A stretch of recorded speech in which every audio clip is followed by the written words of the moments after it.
Ya, baik kita mulai ya.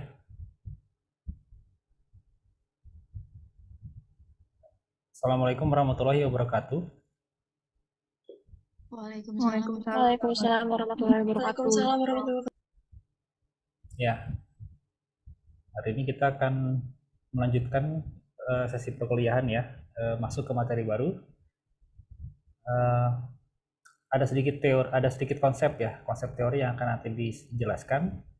Nah, kemudian nanti kita akan ada praktek. Tadi saya sudah share ke Viva ya,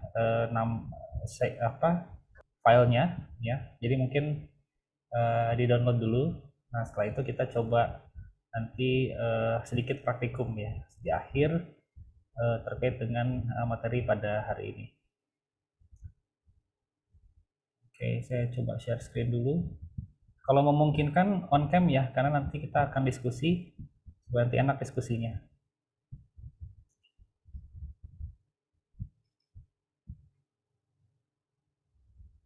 Oke.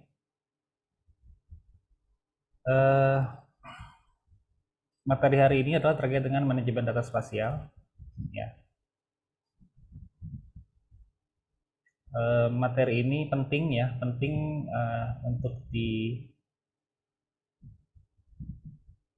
untuk dipahami ya sebelum kita lebih lanjut masuk di dalam pengolahan data. Ya.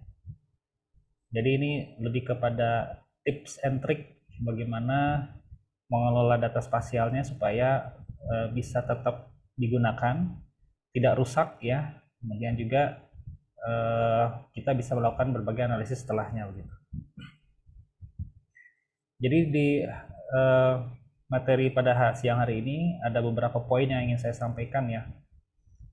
Pertama adalah terkait dengan konsep data spasial, kemudian definisi data spasial, format data spasial ya. Berikutnya adalah konsep shapefile dan project. Ya, kenapa ini di tanda petik ya? Karena ini adalah istilah. Ya, shapefile ini istilah, project juga istilah. Ya, istilah yang digunakan di dalam pengelolaan data spasial. Kemudian konsep database. Berikutnya adalah konsep point data, data titik atau data individu dengan aggregated data ya, data agregat. Ini ada pertama kita masuk ke konsep data spasial ya. Jadi diharapkan setelah ini teman-teman punya gambaran yang maksud dengan data spasial itu apa, gitu ya, sehingga nanti bisa membedakan mana itu data spasial, mana itu yang data non spasial. Oke, ini ada simulasi, data simulasi ya. Ini adalah nama penderita diare. Kemudian ini ada alamat-alamatnya ya. Pertanyaannya adalah di mana lokasi tempat tinggal mereka ya. Di mana tuh kalau kita bicara di mana berarti kita bicara letak ya. Di mana letaknya? Siapa yang bertetangga dengan siapa? Siapa yang dia itu di deketan tinggalnya gitu ya. Kira-kira seperti itu. Oke, ini kira-kira di sini ada yang bisa menjawab pertanyaan ini?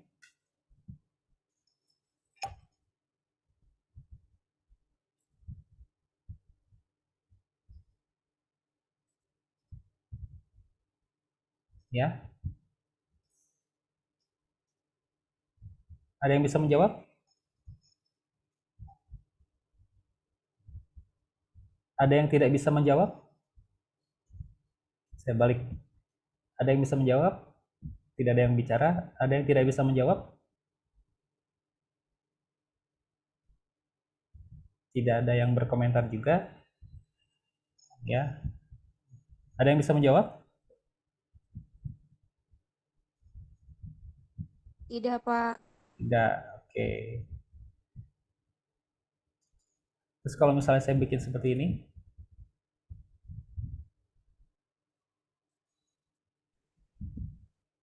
ya.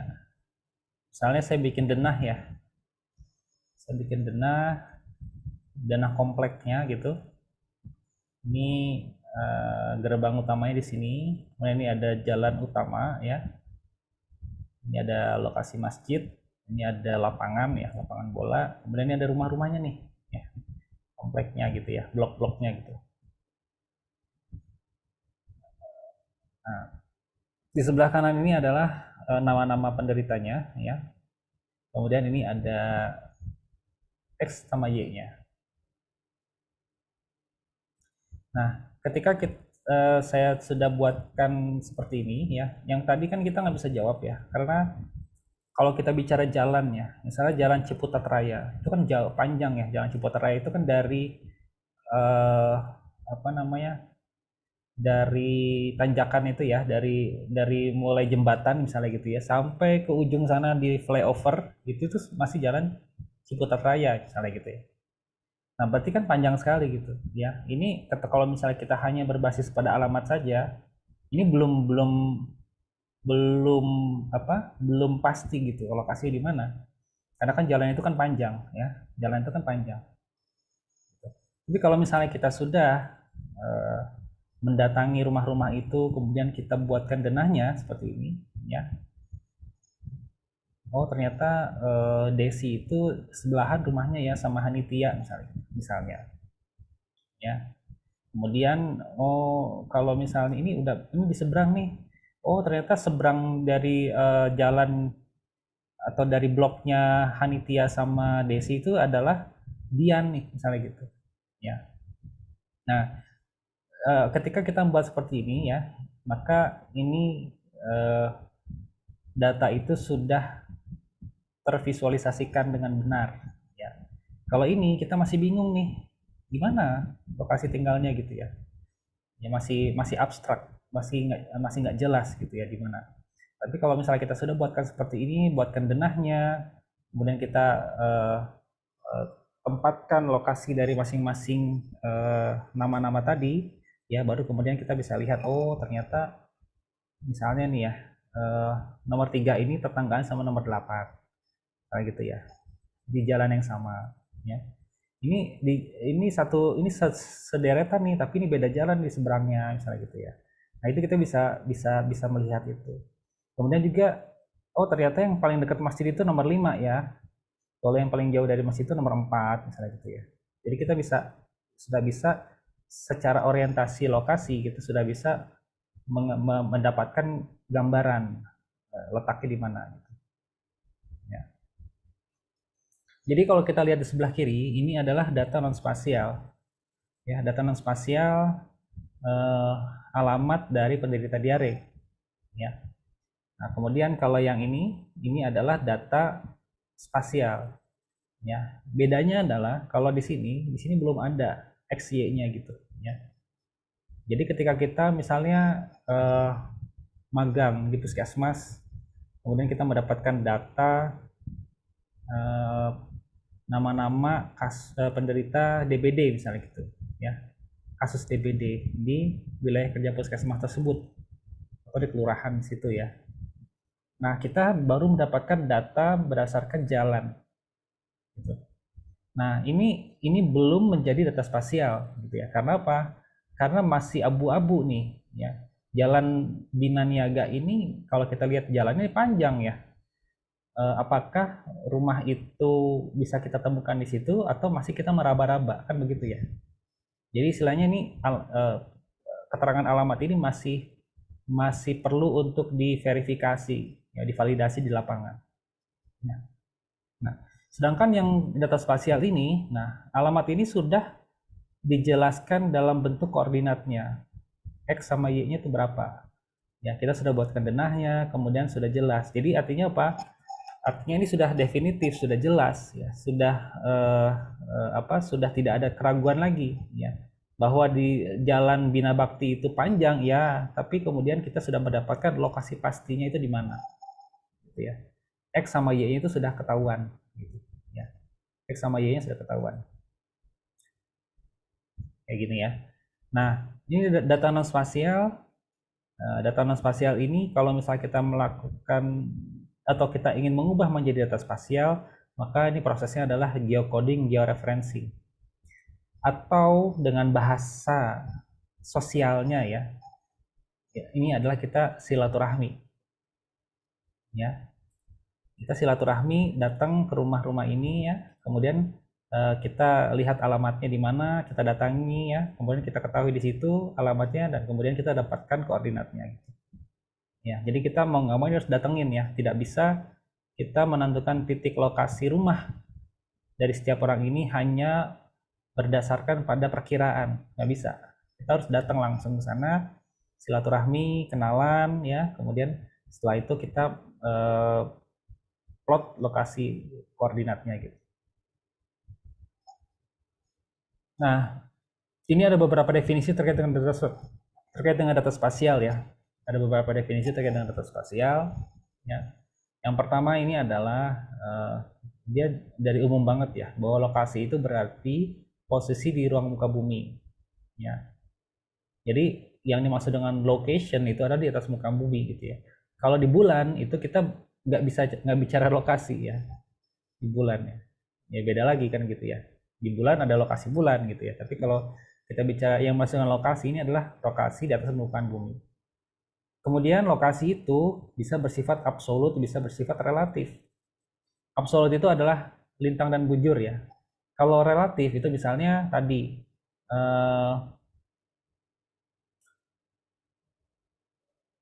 Desi itu tinggal di samping rumah Hanitia gitu ya. Ya gitu ya, di sebelahnya gitu ya. Sebelah kanannya adalah rumah Hanitia. Kalau misalnya kalau misalnya Hanitia berarti kalau misalnya Desi berarti di sebelah kirinya Hanitia kan gitu ya. Ini kan Hanitia. Kalau Desi berarti di sebelah kirinya Hanitia. Kalau Hanitia berarti di sebelah kanannya Desi gitu. Itu relatif. Ya. Jadi kalau relatif itu berarti terhadap objek lain yang ada di sekitar kita. Ya. Tapi kalau absolut ini adalah lintang dan bujur. Ya. Jadi mungkin kita pernah dengar ya garis bujur timur, lintang selatan, ya. Nah itu adalah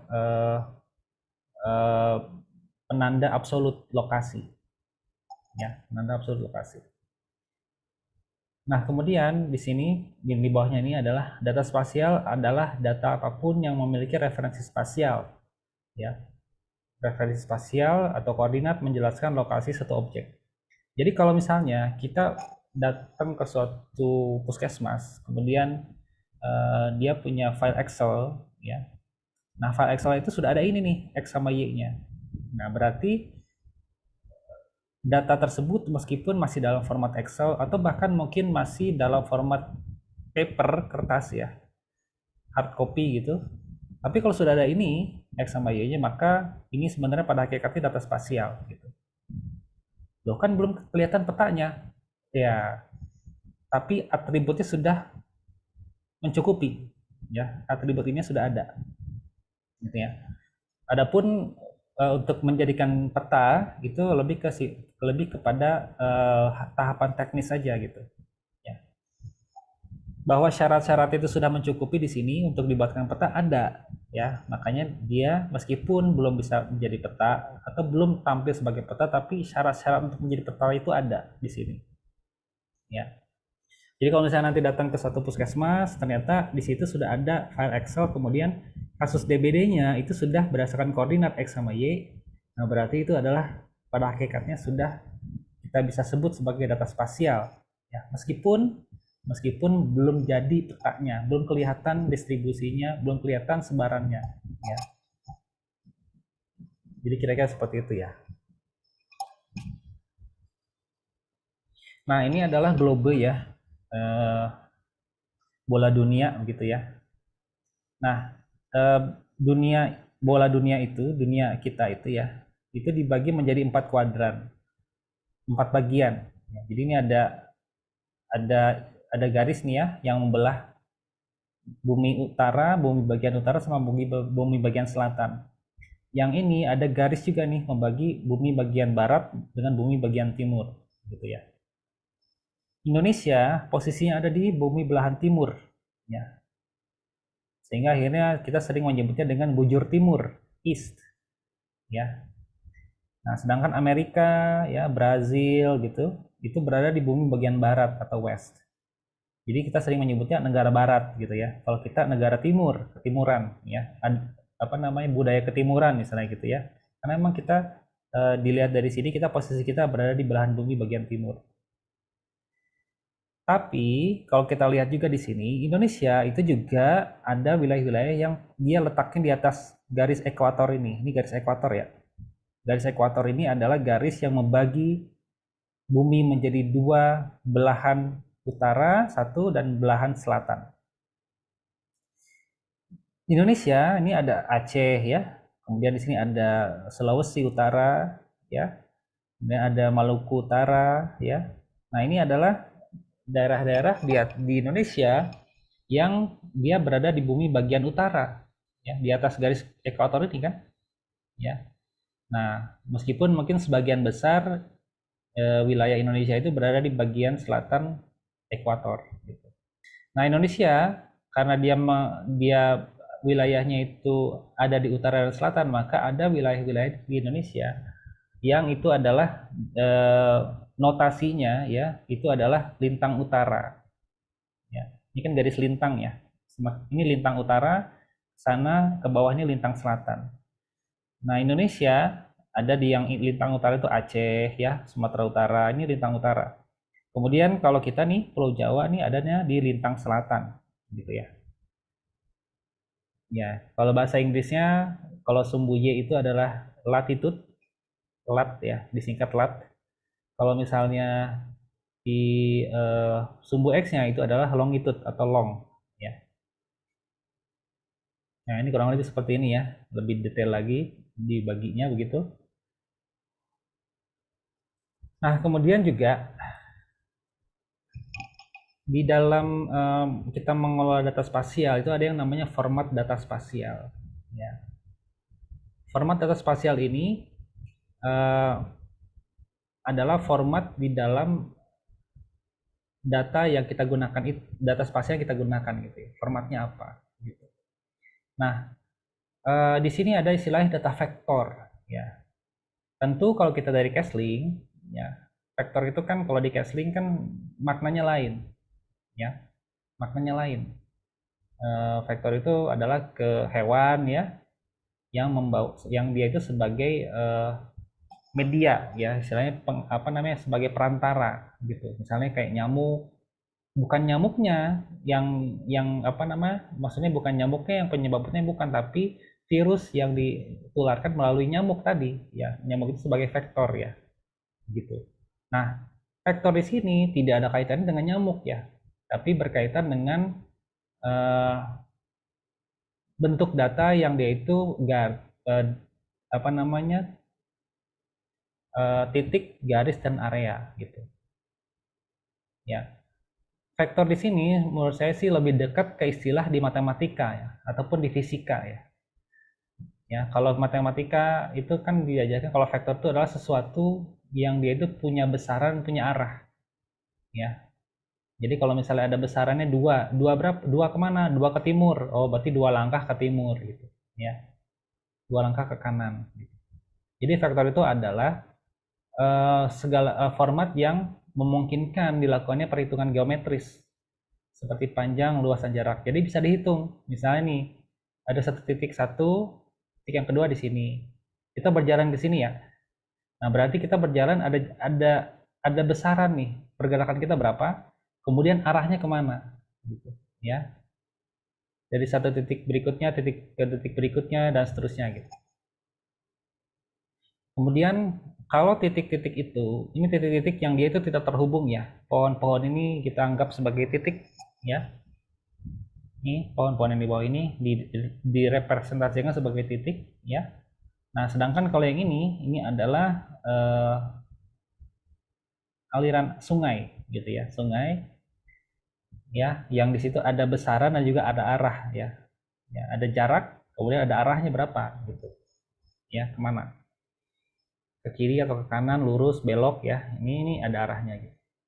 Nah, titik kalau digabungkan bertemu titik ya, dua titik digabungkan itu menjadi garis, menjadi jalur perjalanan, atau menjadi apa, kalau dalam hal ini adalah sungai ya. Nah, kalau misalnya titik garis-garis itu digabung itu menjadi wilayah area, atau dalam hal ini adalah misalnya danau atau cekungan ya, atau apa namanya, kolam gitu ya. Nah, kayak gini, seperti itu. Nah, kemudian format data yang kedua itu adalah data raster. Nah, data raster ini adalah data yang kalau kita misalnya eh, menampilkan data, eh, misalnya melihat Google Maps gitu ya, misalnya Google Maps. Coba kita ini ya, kita coba buka Google Maps.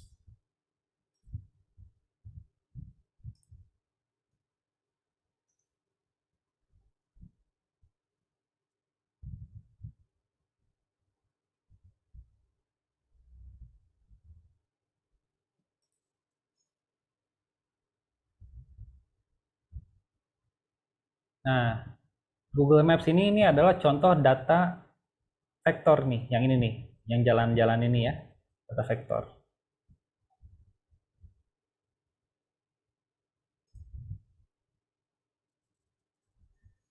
Kalau bentar. Oh, ini dia. Kalau misalnya saya ganti tampilannya menjadi seperti ini, coba kita cari Muhammadiyah Jakarta.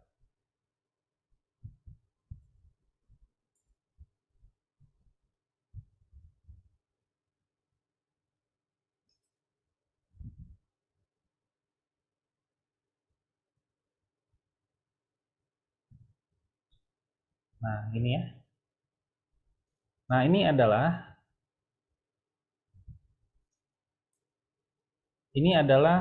contoh data raster ya. Yang ini nih data raster. Jadi kalau di data raster ini kelihatan pohon-pohonnya hijau ya. Kemudian ini ada bangunan nih, bangunan kampus ya. Apa namanya? Rektorat ya kalau nggak salah. Di sini. Nah, kelihatan kan ya bentuknya ya, terus kemudian warnanya ya, seperti seperti apa namanya? Seperti kelihatan aslinya gitu. Ya. Warna-warna atap juga kelihatan nih, ada yang beda-beda warnanya, ada yang kuning, ada yang agak gelap gitu ya. Nah, ini adalah contoh data raster. Ya. Data raster itu adalah data yang dia itu untuk menghitung luasannya itu dia melihat pixel, ya, melihat pixel. Jadi picture element, ya. Nah, ini seperti ini nih. Jadi untuk menghitung luasan yang tadi, kalau misalnya ada pepohonan di sini ya, warna hijau nih pepohonan nih, ini pepohonan ya, di zoom, itu berarti kita harus menghitung pixel. Ya. Kekurangannya itu, kesulitan kita untuk menghitung luasan pohon, area pepohonan ini, kita harus menghitung ini nih. Jadi misalnya lebarnya berapa? Ya, sekian meter sampai sekian meter misalnya gitu ya.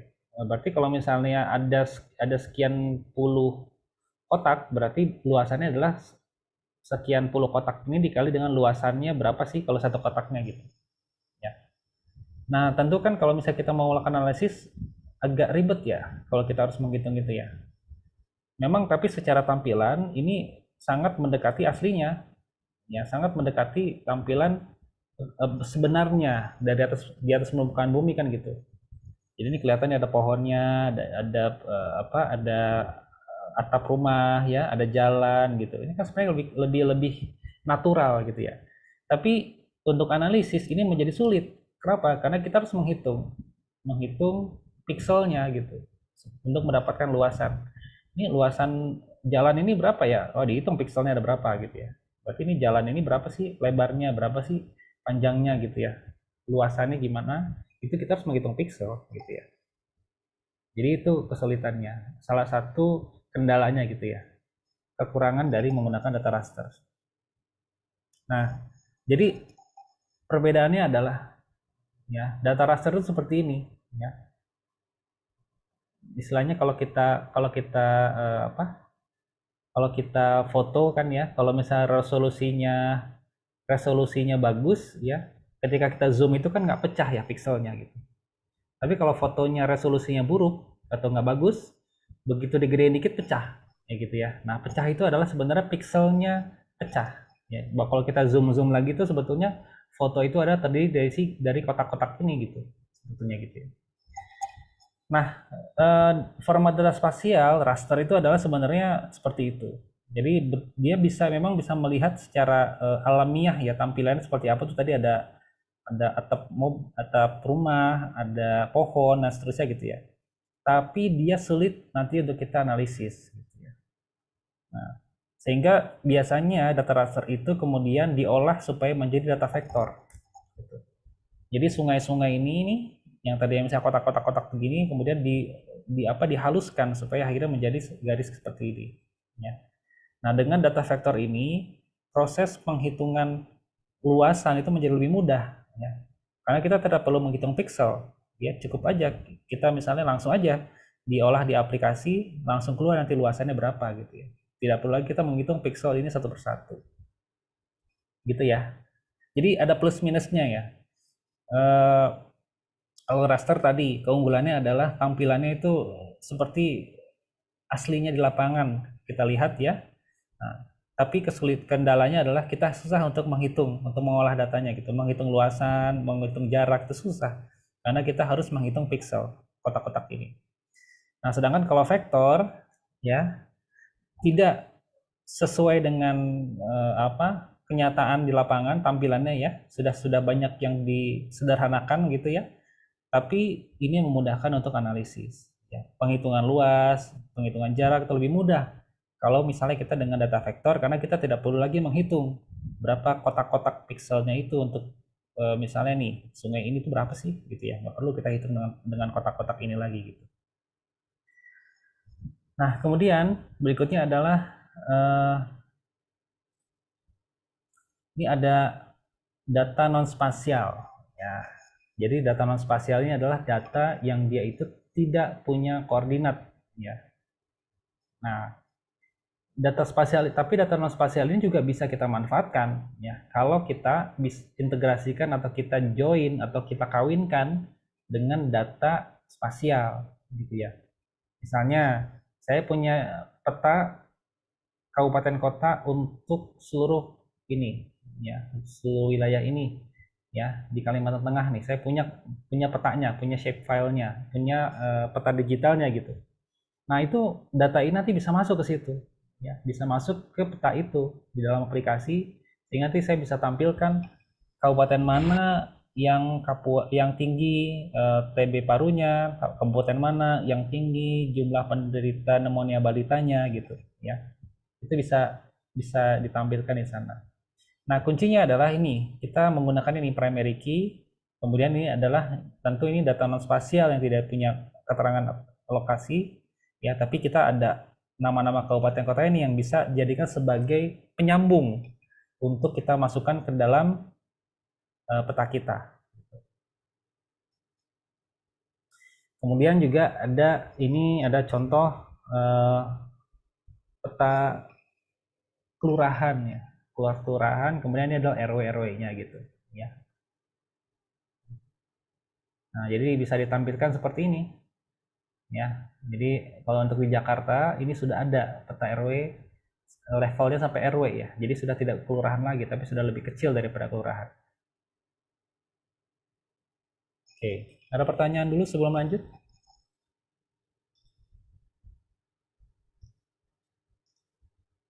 Cukup jelas ya? Pak, saya mau nanya, Pak. Oke, silakan. Untuk merepresentasikan suatu tempat itu, apakah harus dalam bentuk spesifik seperti bangunan, ataupun bisa dalam bentuk wilayah, kayak misalkan seluruh wilayah Depok itu bisa direpresentasikan dalam bentuk data spasial tersebut, Pak. Kalau tadi kan hanya dalam bentuk kayak rumah ataupun alamat gitu kan. Kalau misalkan kita cakupannya itu lebih luas, kayak misalkan daerah Depok gitu, kalau misalkan, apakah hal tersebut bisa direpresentasikan dari data spasial tersebut, Pak? Ya, oke, bagus pertanyaannya. Iya, jadi bisa. Bisa. Ini contohnya seperti ini ya. Jadi kalau misalnya saya punya data satu provinsi, kemudian ini adalah nama kabupaten kotanya. Saya bisa hasilkan dari sini adalah peta Kalimantan Tengah berdasarkan kabupaten kota untuk menunjukkan misalnya distribusi TB paru. klinis. Ya.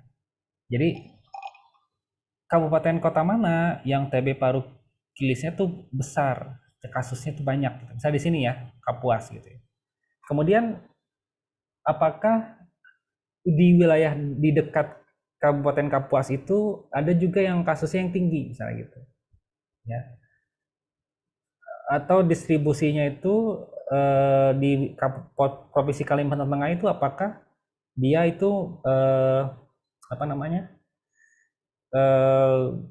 yang kasus yang tinggi itu nyebar gitu ya, jadi di satu Kalimantan Tengah itu nyebar gitu di mana-mana gitu, atau mereka mengelompok tuh kabupatennya deket-deketan gitu ya letaknya, maksudnya yang punya karakteristik tinggi itu kasus tinggi atau sedang itu berada di wilayah yang berdekatan letaknya gitu, kabupaten-kabupaten yang berdekatan letaknya, misalnya Tangsel ya, Tangsel itu kan berbatasan dengan Tangerang gitu ya, misalnya gitu ya, kemudian berbatasan dengan Jakarta Selatan gitu ya, misalnya berbatasan dengan mana misalnya gitu ya, apakah kelihatan nggak nanti yang kalau misalnya tinggi di Tangsel terus kemudian kota Tangerang juga tinggi, Jakarta Selatan juga tinggi gitu ya, kelihatan nggak gitu. Nah itu sebenarnya yang kita ingin bisa lihat ya dari data ini dengan visualisasi spasial, dengan data spasial yang kita gunakan,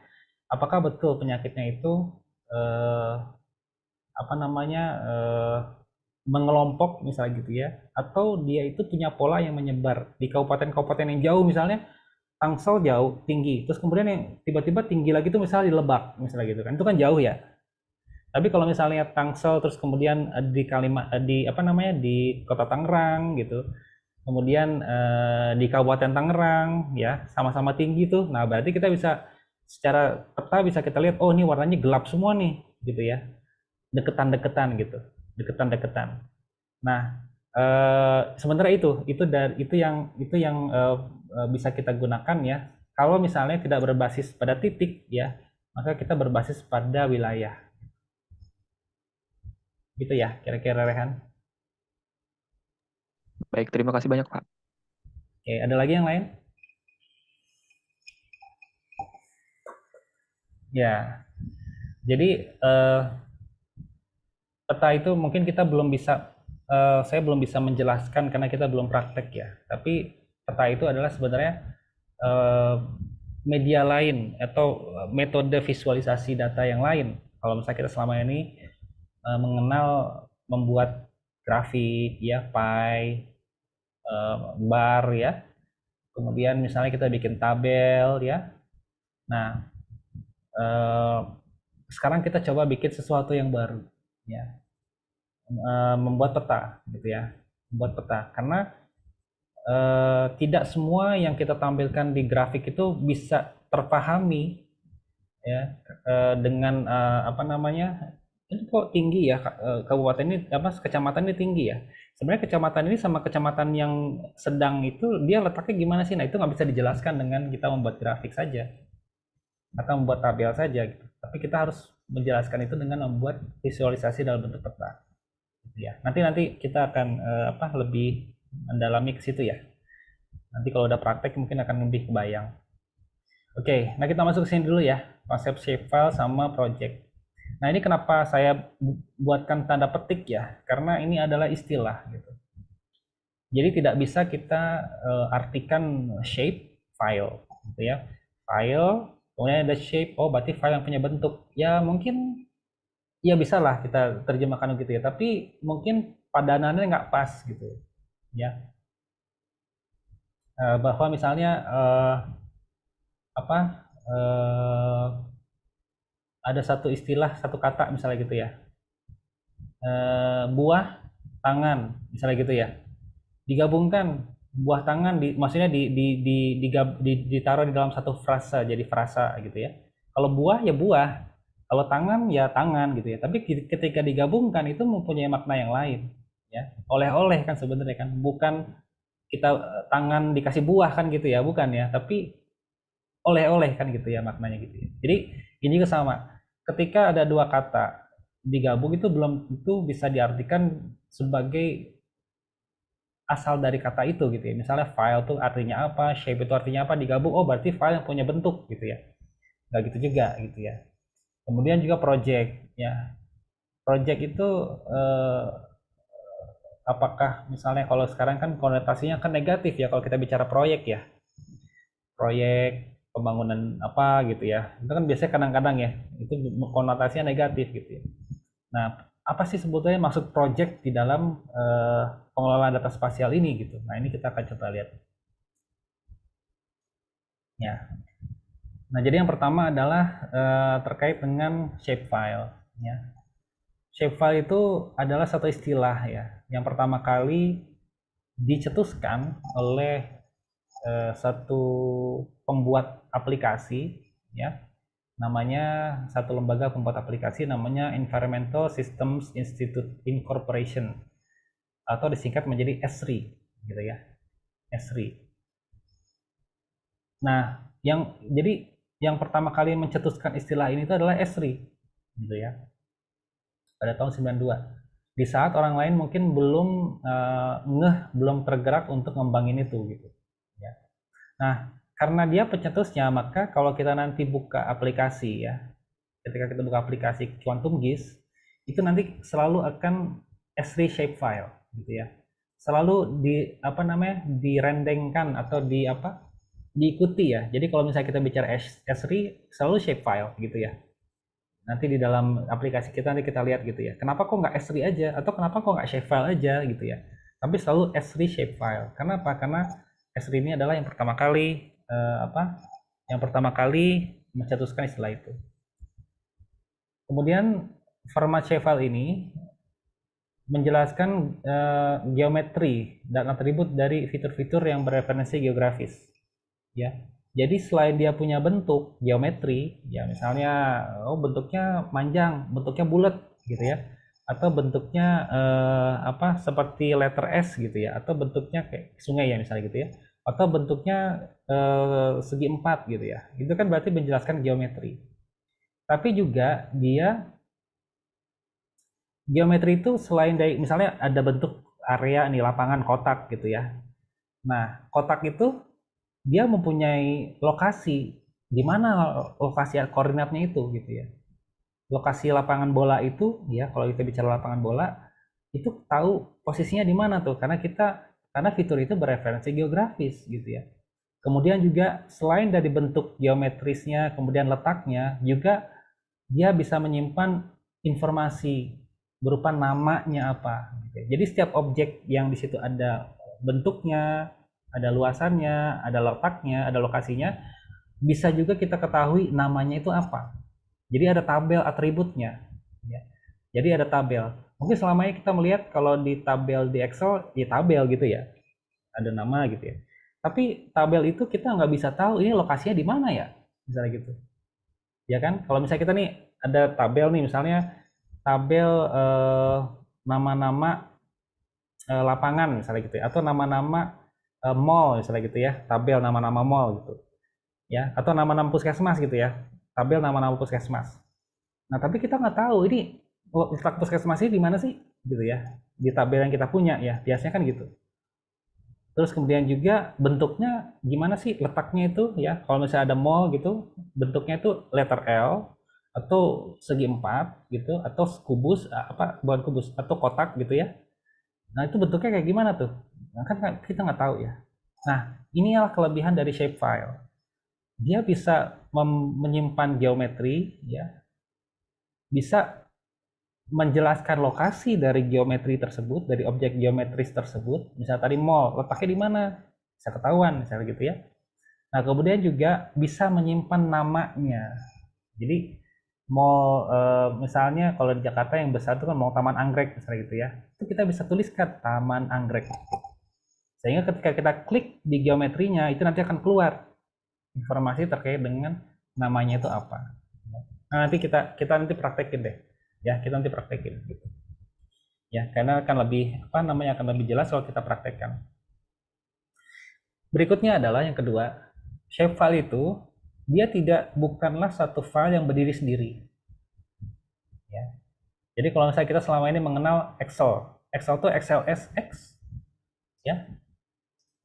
Kemudian kalau misalnya PowerPoint, PPT, extensionnya ya, PPTX. Kalau misalnya Word itu DocX gitu ya, DocX. Nah, shapefile itu terdiri dari minimal 3 extension.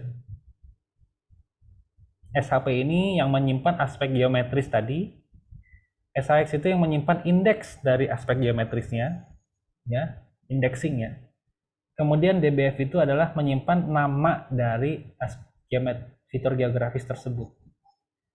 Jadi shape-nya kelihatan bentuknya, namanya apa, itu bisa kita simpan juga di situ. Ya. Jadi ini minimal ada 3 ini gitu ya. Jadi ini bukan hanya yang atas saja, tapi ini tiga extension ini adalah penyokong atau bagian atau komponen dari shapefile. Nah, untuk yang 456 ini bisa aja terjadi muncul extension yang tambahannya begitu ya. Bahkan ada yang sampai 8 ya, 8 extension gitu ya. Tapi minimal dia harus minimal punya 3 ini gitu ya. Kurang dari 3 itu mengakibatkan filenya menjadi anomali ya, abnormal gitu ya, tidak bisa dioperasikan. Nah, tapi mungkin juga setelah itu bisa shapefile itu punya banyak extension gitu ya. Itu mungkin. Kalau lebih dari 3 mungkin, tapi kalau kurang dari 3, nah itu berarti filenya error gitu ya, filenya bermasalah. Nah, contohnya seperti ini ya. Jadi kemarin tadi pagi ya saya share ke Riva ya. Nah, nanti kita akan coba lihat ya. Ini contohnya nih begini. Ini ada shapefile kabupaten. Nah, ini kalau misalnya kita buka di Explorer ya, di Explorer. Nah, ini dia ada banyak extension ini. Ini satu shapefile ini, ya. Ini satu shapefile. Yang perlakuannya gimana nih? Kalau kita mau mengcopy, memindahkan file itu, ini file ini harus kita masukkan ke dalam folder, kemudian di zip atau di rar. Ya. Jangan dibiarkan tercecer. Kalau tercecer, salah satu extensionnya nggak kebawa, maka filenya nggak bisa dibuka, gitu ya. Jadi ini penanganannya atau pengelolaannya bagaimana? Ya begitu. Jadi kita masukkan ke dalam satu folder, foldernya di zip, di rar, kemudian baru kita kirimkan, gitu. Ya. Jadi saya menganalogikan tuh, ibaratnya kita punya beberapa butir jeruk gitu ya, beberapa butir jeruk. Jeruk itu kalau misalnya kita mau aman dikirimkan ya kita harus bungkus dulu, di wrapping gitu, masukin kotak, nah baru kemudian kita kirimkan begitu ya. Jangan kita kirimnya itu buah per buah gitu, satu buah gitu ya, satu buah. Padahal sebenarnya itu dalam 1 kilo itu misalnya ada 10 buah misalnya gitu ya. Nah, kalau misalnya kita kirimkan satu-satu, ada yang ketinggalan, dia nggak akan jadi 1 kilo kan, gitu ya. Nah, kalau kita ada yang ketinggalan dari satu extension ini, maka shapefile ini nggak bisa dibuka, akan error nanti ketika kita akan olah datanya gitu. Ya. Nah, ini banyak yang kurang memahami ini gitu ya. Dianggap bahwa shapefile itu sama seperti file Excel, yang hanya dia satu shapefile gitu ya. Maksudnya yang hanya dia satu file gitu ya, padahal sebenarnya shapefile itu dia anatominya ya, komponennya itu banyak dan ini harus kita sertakan, jangan ada yang tertinggal. Nah, kemudian ada yang namanya project ya. Nah, saya langsung aja ke skemanya ya. Jadi project ini adalah seperti ini. Jadi kalau misalnya kita punya ada penelitian terkait dengan malaria, project kita adalah malaria ya. Di dalam project itu ada beberapa shapefile ya. Ada kasus, ada administrasi, misalnya kita di daerah Sukabumi administrasinya gitu ya.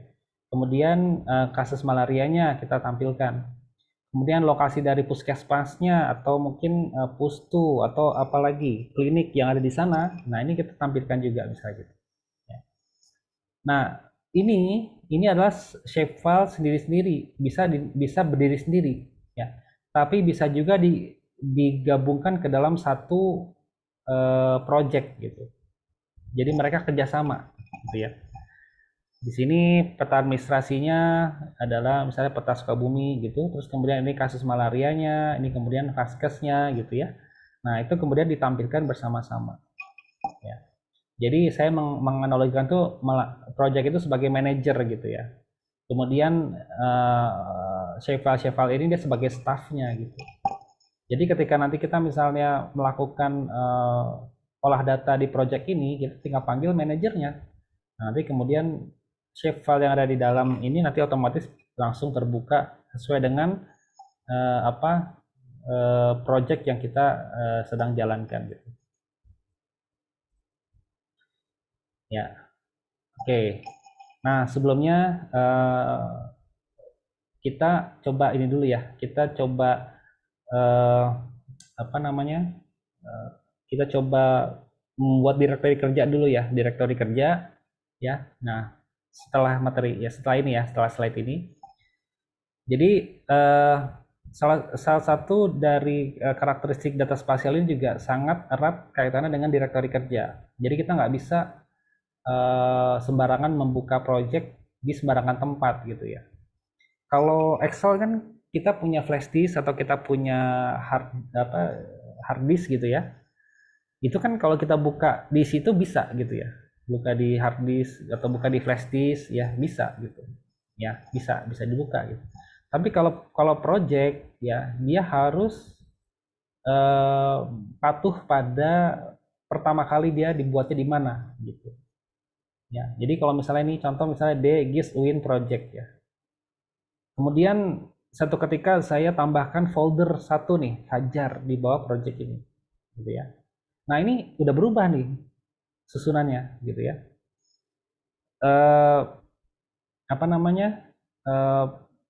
Project itu dia akan bertanya gitu loh, kok ini alamatnya berubah ya gitu ya.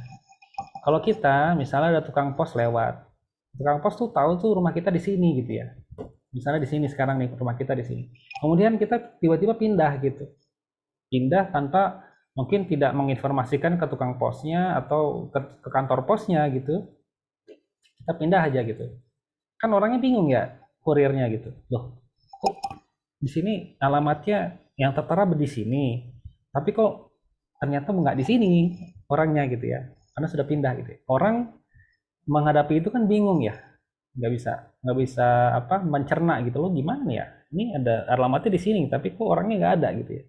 Nah, kalau orang bingung, kalau kalau sistem, kalau aplikasi itu dia error, ya, dia tidak akan bisa loh. Kok project saya tadi malaria ada di sini ya, tapi kok nggak ada sekarang gitu, ya, karena kita pindahin, ya. Nah, dia tidak bisa mencerna itu aplikasi itu ya. Kan dia sistem ya. Dia berangkat dari eh, di mana tempat mulanya itu dia dibuat tuh di mana gitu kan. Dia hanya menyimpan itu aja. Dia tidak tahu perkembangannya bisa pindah atau apa, dia nggak ngerti kan gitu. Ya, sehingga akhirnya error gitu. Nah, apalagi kalau misalnya kita ini pindah drive nih. Nah, ini seringkali terjadi kalau misalnya kita mengerjakan di flash disk. Ya.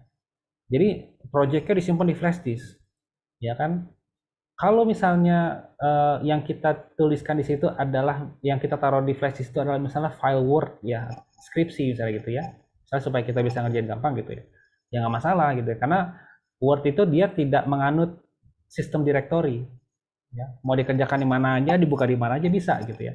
Tapi kalau project JIS itu dia sangat strict pada direktori kerja. Jadi ketika misalnya di flash disk itu kan bisa dibaca E ya, bisa dibaca F ya. Kan tadinya saya dibuatnya di D ya, tapi kok kenapa jadi F ya? Kenapa jadi E ya gitu. Dia sensitif gitu ya. Sensitif sekali dengan perubahan sedikit apapun gitu. Sekecil apapun tuh dia sensitif. Ketika ada satu hal yang dia itu tidak sesuai, maka project itu nggak bisa dibuka. Gitu ya. Jadi di dalam pengolahan data spasial ini sistem directory itu sangat-sangat diperhatikan ya. Tidak boleh kita sembarangan membuat sistem directory kerja. Oke, nah sekarang kita coba ini dulu ya, coba masing-masing download dulu ya. Tadi sudah saya kirimkan ya.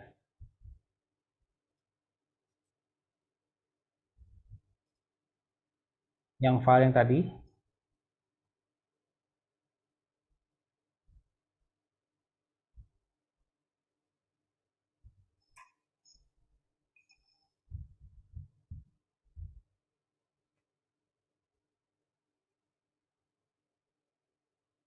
Oke, kayaknya langsung aja dari sini ya. Nah, coba di copy dulu ya foldernya.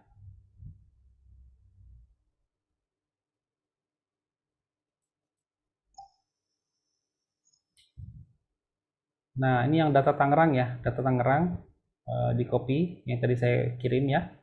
Di copy, kemudian kita bikin direktori kerja dulu ya. Nah, direktori kerja ini seperti apa namanya? eh, seperti lemari ya. Ketika kita di rumah punya lemari ya.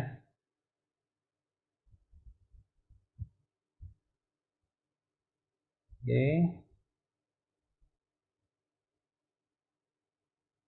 Nah, seperti lemari ya. Jadi kita harus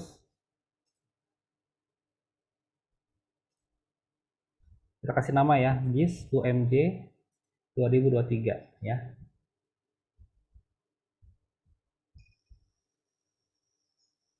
Nah, ini ada folder ya, JIS UMJ 2023. Ya, kita bikin folder dulu ya. Nah, ini apa namanya?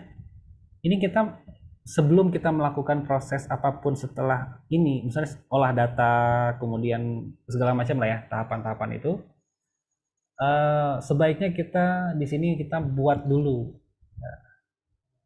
apa ruangan-ruangannya gitu ya, ruangan-ruangannya. Atau kalau saya menganalogikan tuh kayak lemari gitu ya. Jadi kita rapi taruh dulu baju-baju kita tuh sesuai dengan apa? Sesuai dengan lacinya gitu. Ada laci buat celana panjang, ada buat misalnya kemeja, ada buat pakaian dalam, ada buat kaos kaki kan gitu ya. Nah, ini kita rapikan dulu ya, kita bikin. Pertama adalah kita bikin folder shapefile.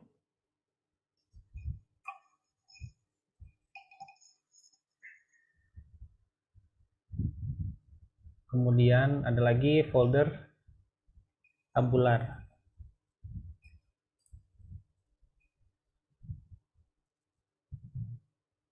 Kemudian ada lagi project, karena kan kita nanti akan punya banyak project ya. Project.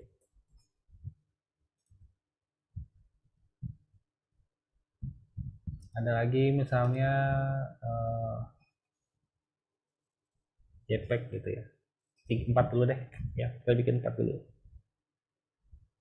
Oke, nah yang tadi di copy ke sini dulu. Ya, data Tangerang.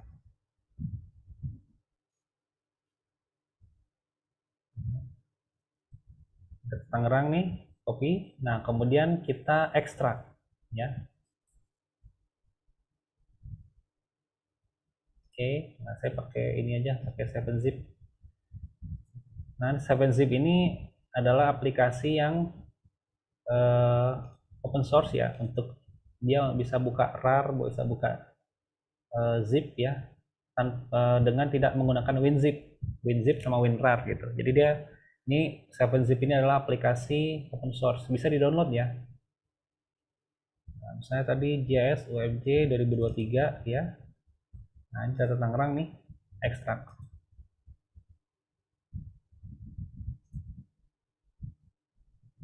Nah, ini sudah ada nih foldernya ya, Tangerang.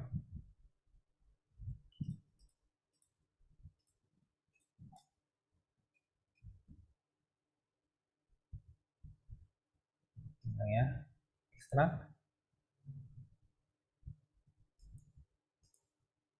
Oke. Nah, ini data Tangerang, oke, sudah ada. Nah, kita kembali ke sini. Bisa diekstrak ya, semuanya bisa ekstrak. Ekstraksinya sudah bisa. Saya nggak bisa, Pak. Datanya nggak ketemu gitu. Datanya nggak ketemu, maksudnya gimana? Bisa di share screen? Bisa, Pak, tunggu sebentar.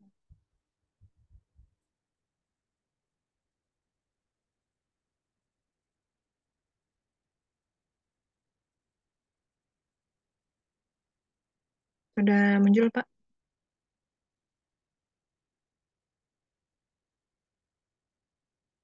Lagi proses kayaknya sebentar. Oh ya, oke. Gimana? Ini kan mau diekstrak, cuma saya nggak pakai 7-zip kayak Bapak tadi. Klik kanan. Langsung, ya, ekstrak. Extract here. Extract here. Dia kayak no archive found gitu, Pak, dari tadi.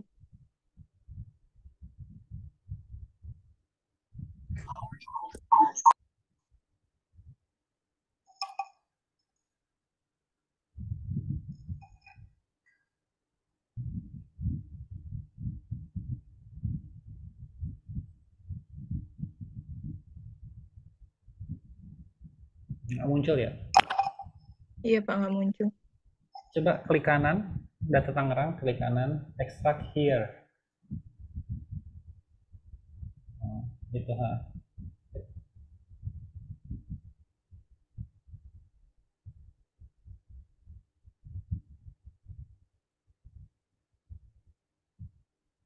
Masih sama, Pak.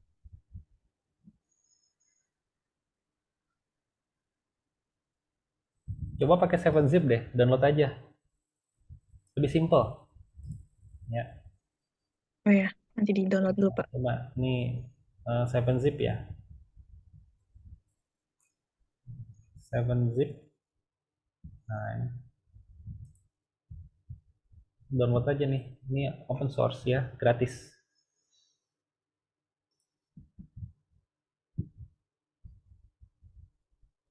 Nah, langsung aja download nih.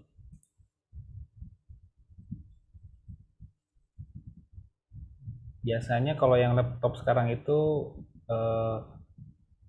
64 bit ya.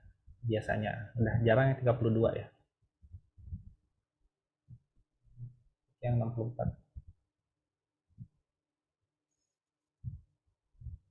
Ya, kayaknya lebih simpel kalau menurut saya setelah beberapa coba ya.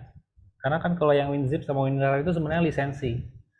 Jadi kalau lisensinya habis, biasanya kita agak sulit agak tahapannya agak disulitkan gitu, dipersulit gitu. Ya. Jadi saya lebih senang pakai 7-zip sekarang sih.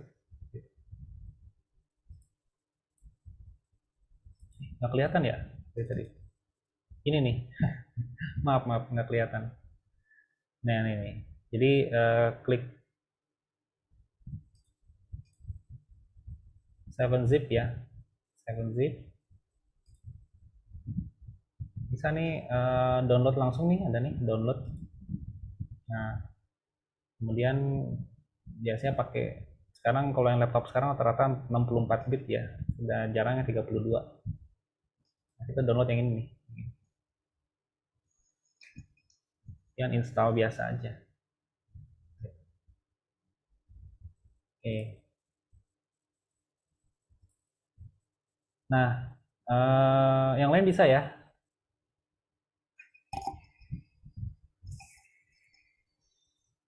Nah, kalau sudah diekstrak, ini akan ada folder data Tangerang. Ya. Di sini ada shuffle sama tabular ya, seperti ini. Nah, ini di copy, di cut aja, di cut, di X ya. Kemudian di control X ya. Kemudian di paste di sini langsung. Jadi mereplace shapefile sama tabular yang ada di atas ini. Nah,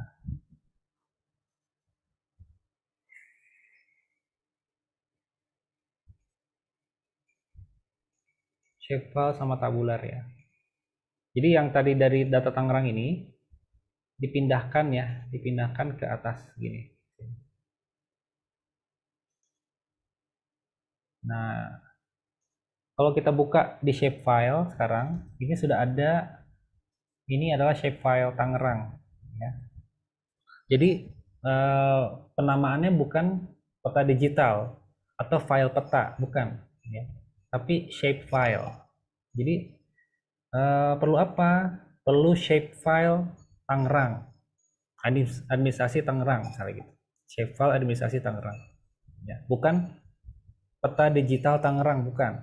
Bukan file peta Tangerang, bukan. Ya. Shapefile. Ya. Jadi istilah yang digunakan sekarang adalah shapefile. Kemudian di sini di tabular ini ada tabel-tabel ya. Nah, tabel-tabel yang nanti kita buat untuk berlatih. Ya. Nanti kita akan lakukan itu di pertemuan berikutnya.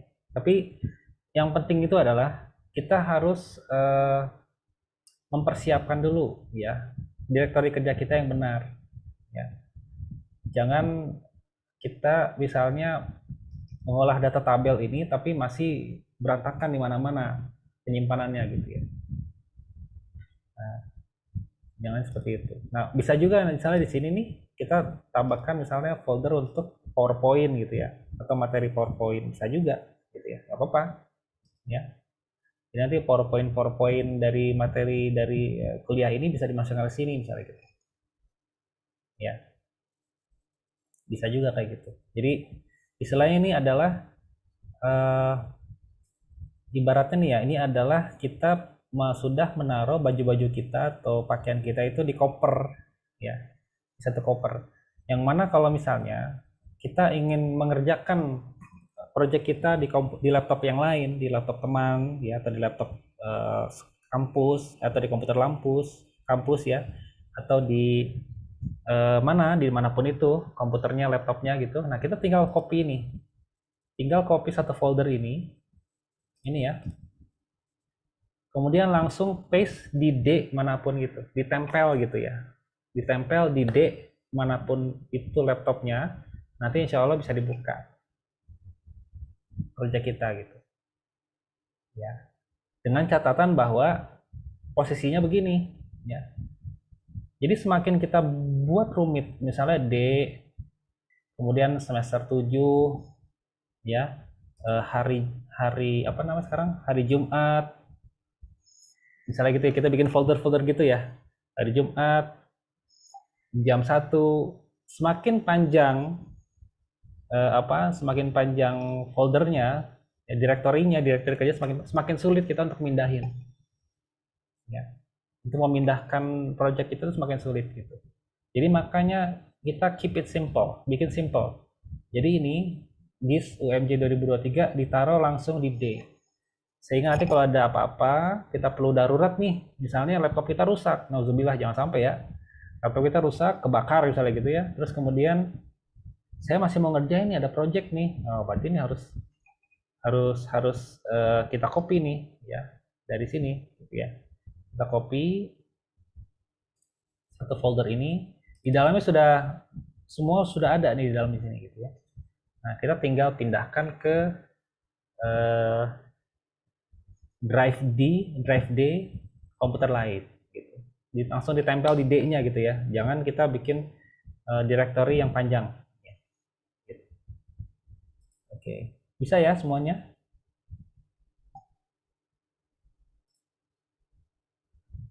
Gitu ya. Nah, itu adalah sesuatu yang kadang miss ya.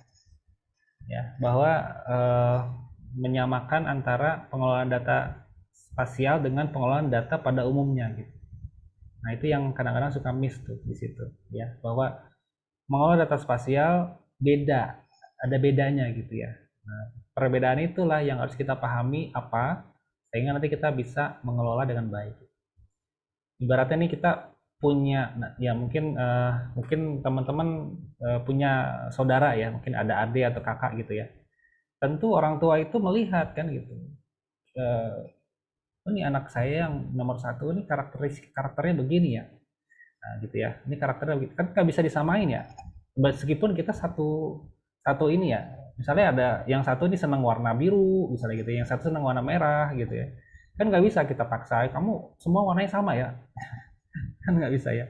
Karena ada karakter-karakter tertentu yang khas antar anak itu yang harus diperhatikan oleh orang tua kan gitu ya. Oh, anak ini suka makannya ini, anak ini suka makannya ini gitu ya. Anak ini suka kalau bangun tidur suka digendong dulu, anak ini enggak, dibangunin aja tuh langsung bangun, kan gitu ya. Nah, itu sama juga dengan data ini juga, bahwa data spasial itu ada perlakuan-perlakuan khusus yang membedakannya dari pengelolaan data yang lain. Oke, kita masuk ke konsep database ya. Eh, jadi kita di apa namanya di dalam pengelolaan data spasial ini kita sebenarnya mengelola database, ya. Mengelola database, tapi ini bukan database biasa. Ya. Ya kalau kita bicara database itu kan kita bisa sort ya datanya, kita bisa kita bisa otak-atik datanya untuk mengeluarkan informasi tertentu, itu kan database ya. Kalau dia bentuknya tabel biasa, ya itu hanya untuk keperluan lampiran, laporan misalnya gitu. Lampiran di skripsi atau lampiran di laporan itu biasanya tabelnya begitu ya, ada judul dan segala macam. Tapi kalau kita bicara database itu adalah satu format yang di situ kita bisa mengeluarkan informasi apapun itu dari situ. Misalnya saya mau dong menghitung usia responden itu gimana ya, gitu ya. Nah itu kan berarti kan di situ ada misalnya kolom tanggal lahir, kemudian kita cari tanggal sekarang berapa nih. Nah kemudian kita hitung kan bisa ya, sehingga diperoleh informasi, oh ternyata responden saya itu kisaran umurnya sekian sampai sekian misalnya gitu. Ya itu kalau kita menggunakan database ya. Yang kalau misalnya itu tidak bisa dilakukan kalau misalnya kita menggunakan data tabel biasa. Nah, spatial database itu adalah bukan database biasa ya. Jadi kalau kita bicara database itu bukan tabel biasa, nah spatial database itu bukan database biasa. Kenapa? Karena di situ kita ada lokasi ya. Misalnya saya melakukan pendataan untuk penderita DBD nih di kelurahan ini gitu ya. Nah, selain dari saya bisa mencari nih misalnya yang umur di atas yang lansia itu berapa sih, yang umur di atas 60 tahun misalnya gitu ya. Nah, itu setelah saya dapatkan yang di atas umur 90 tahun itu saya filter dapat. Nah, kemudian saya bisa lihat di peta itu sebarannya di mana tuh. Ya, sebaran dari yang 60 orang tadi, 60 yang usia 60 di atas 60 tadi, yang orang-orang di atas 60 tadi, 60 tahun itu letaknya di mana tuh tinggalnya? Apakah mereka deketan tinggalnya? Ya, misalnya jadi ada istilahnya ada ada pojokan di RT itu yang memang itu lansia semua misalnya gitu ya, atau mereka nyebar gitu. Lansia itu misalnya gitu. Nah, itu yang menyebab ya itu yang akhirnya kita dapat katakan bahwa GIS itu bukan database biasa ya. Karena apa? Karena kita selain bisa mengetahui atribut dari usia tadi, kita juga bisa mengetahui oh ini tinggalnya di mana ya? Ya, lansia-lansia ini gitu. Ya, jadi kita bisa tahu sebaran lansia itu di mana. Ya. Kemudian yang kedua berikutnya adalah bahwa ketika kita eh, mengolah database itu kita harus memahami yang namanya primary key ya. Nah, primary key itu adalah satu kolom unik ya di dalam tabel yang di situ tidak ada yang sama gitu ya.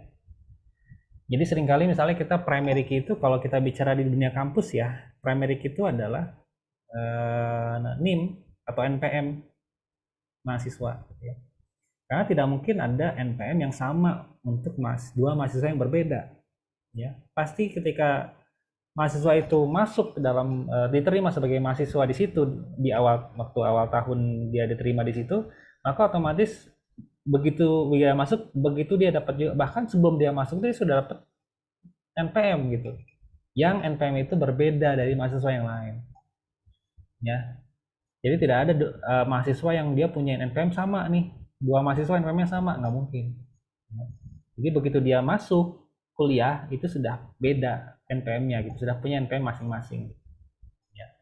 Jadi unik. Itu biasanya digunakan sebagai primary key. Ya. Oke. Nah ini saya mau ini nih, mau menanyakan ini kira-kira apa ya yang dimaksud dengan gambar ini? Ada yang bisa menjelaskan kepada kita?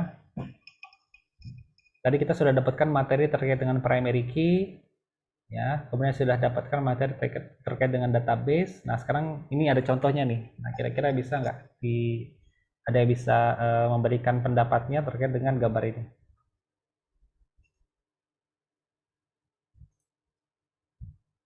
Silakan. Tadi Raihan sudah ya. Sekarang coba yang perempuan dong. Ya, di sini kita tidak harus merasa apa cemas, khawatir ya. Kita di sini kan belajar ya. Jadi salah itu sangat-sangat diperbolehkan ya. Karena dari salah itu kita belajar ya. Untuk apa namanya, mendapatkan ilmu itu kita harus mencoba. Ya nggak bisa kita pasif ya. Kalau pasif itu kita nanti eh, proses nempelnya ilmu itu menjadi kurang kuat gitu ya. Oke, ini ada yang bisa ini enggak di sini? Silakan.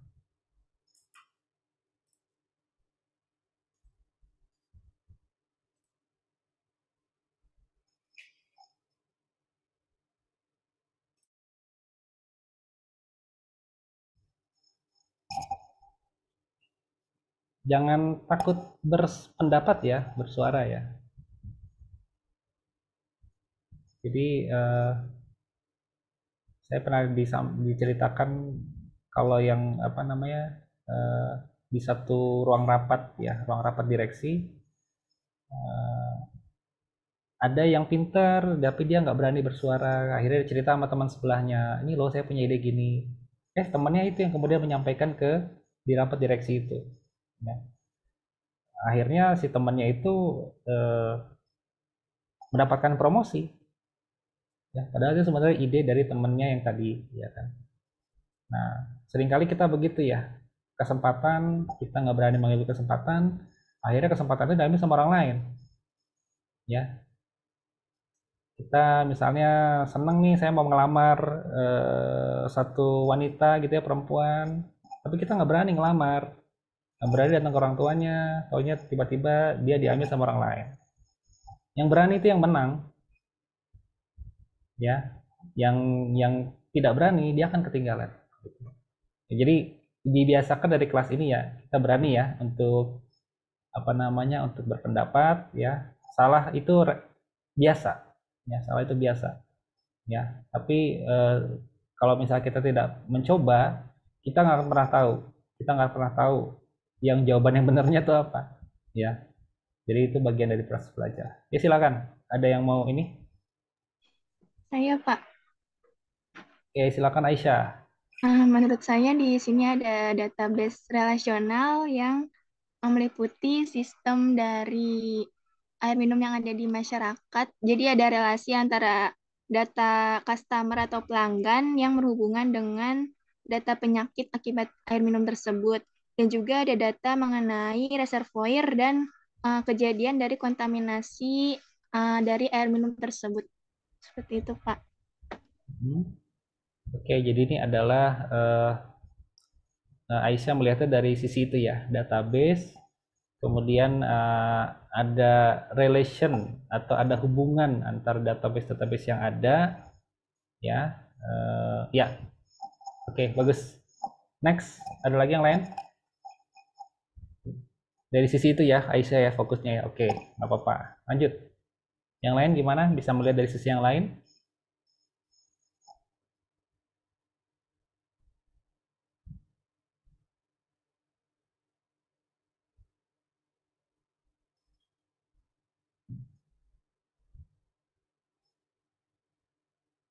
Ada? Gimana? Apa saya mau memberikan pendapat apakah boleh, Pak? Oke, silakan. Bagus. Silakan. Ini mohon maaf ya kalau salah, Pak. Nggak Ini apa-apa, menurut nggak apa-apa. pendapat Bagus. saya, ini kan public drinking water system yang artinya pun ini merupakan salah satu kesatuan gitu. Nah, kalau yang saya lihat sih ini dapat dilihat dari atas ataupun dari bawah gitu Pak, dari hulu ke hilir ataupun dari hilir ke hulu gitu. Nah, jikalau kita lihatnya dari atas itu, yang artinya itu kalau dari kotak yang paling atas ini kan yang saya tangkap sih ya Pak, ini jikalau memang ada suatu kontaminasi ataupun suatu kejadian lah gitu. Nah, dari kejadian tersebut itu mungkin nanti dapat didata nih, mulai dari eventnya itu apa maksudnya apa itu namanya? Kejadian itu apa, datanya itu kapan, dan juga dan yang lain-lainnya. Nah, terus nanti ini dapat di kulik gitu Pak dari event tersebut nanti lanjut lagi ke reservoir. Reservoir ini kan setahu saya tuh perantara deh kalau nggak salah Pak. Kalau salah mohon maaf. Ini reservoir itu perantara. Nanti lanjut lagi ke distribution lines-nya itu bagaimana mulai dari pendistribusiannya ataupun jalurnya lah seperti itu, sehingga nanti timbul sampai ke customer. Nah, dari customer tersebut nanti akan diteliti lagi lebih dalam mengenai penyakit yang ada gitu di disease registry ini. Nah, jika kalau kita lihat dari bawah itu bisa juga Pak. Jadi mulai dari penyakitnya itu apa, si customernya, kita lanjut lagi ke atas distribution lines, ke reservoir, lanjut lagi ke kejadian-kejadian tertentu. Mungkin seperti itu sih Pak yang saya tangkap. Ya, bagus ya saling melengkapi ya. Jadi kalau tadi Aisyah fokus ke relational database-nya, database yang berelasi ya. Sedangkan kalau Rehan tadi menyoroti masalah bahwa ini kita bisa lihat dari kedua sisi sebenarnya, dari dua arah yang berbeda ya. Dari atas ke bawah, kemudian dari bawah ke atas. Ya. Bahwa apa namanya, kita bisa ketahui ya tadi ya, dari hulunya misalnya kalau misalnya kejadian kontaminasi ya, kemudian nanti kita bisa mendeteksi reservoirnya mana ya, penampungan air ya di mana, kemudian dia mengalirkan air lewat ke pipa yang mana, kemudian ke pelanggan mana saja yang dia layani. Nah, kemudian di situ apakah terjadi ada kasus atau enggak kan gitu. Nah, begitu pun sebaliknya. Kalau misalnya berangkat dari kasus, dilihat nih pelanggan mana saja sih yang terdampak ya, areanya mana nih, area mana. Nah, kemudian dari sini dilacak lagi misalnya, oh ini berasal dari jaringan pipa yang ini, kemudian ini berasal dari sumber air atau penampungannya ini ya. Misalnya PDAM ya, PDAM punya penampungan misalnya gitu ya. Atau misalnya ada danau atau apa gitu ya. Nah, kemudian dicek, oh ternyata di situ apakah betul di situ ada indikasi pencemaran misalnya gitu ya. Nah, itu kemudian kita bisa cek. Oke, good. Yang lain?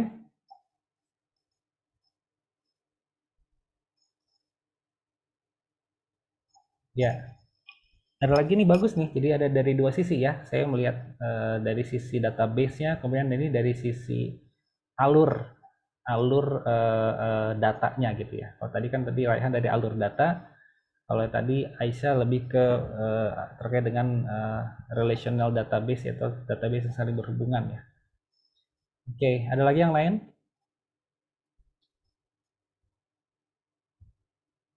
Jangan ini ya, jangan takut ya. Jangan takut untuk bersuara ya. Di sini kita sama-sama belajar ya. Kuliah itu tempatnya salah ya. Kalau udah lulus kerja itu nggak boleh salah lagi tuh. Ya, bahaya kalau misalnya nanti kita melakukan kesalahan ya.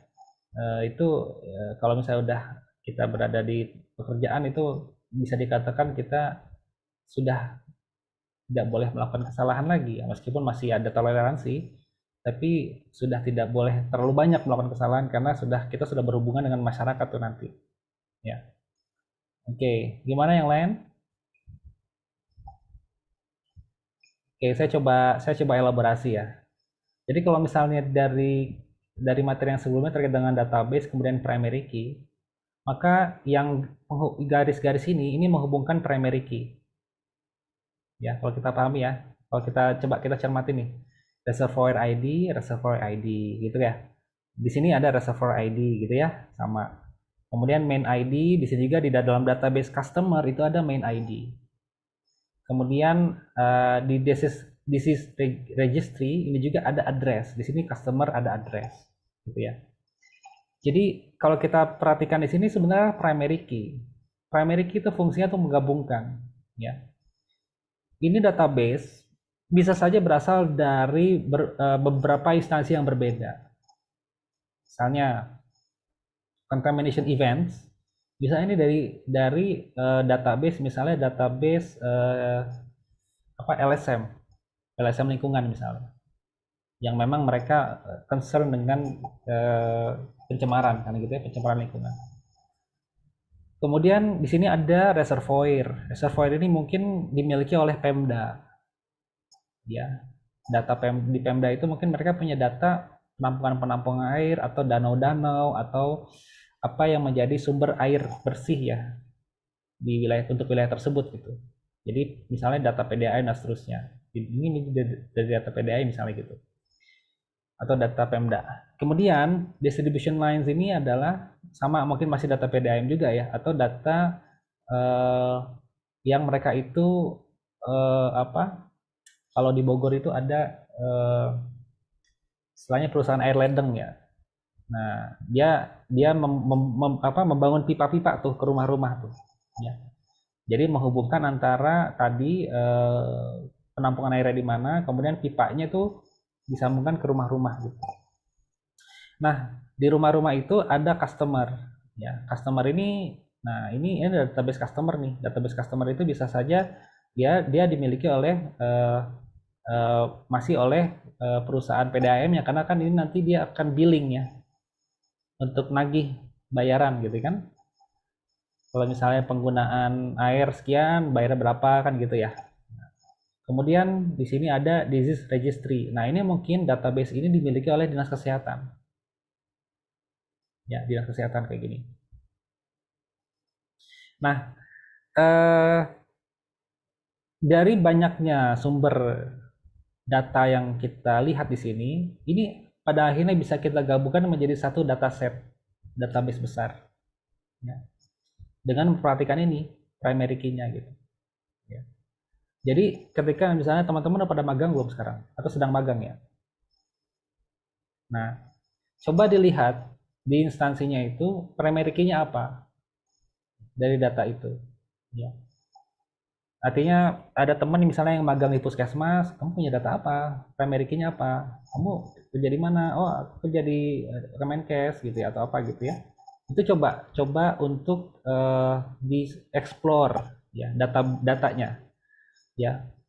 Ada nggak kemungkinan untuk kita join, kita gabungkan ini kedua data ini dengan primary key yang ada gitu ya. Jadi database manager itu adalah sebetulnya orang yang dia itu jeli untuk melihat peluang join ya, jeli untuk melihat peluang penggabungan, integrasi gitu.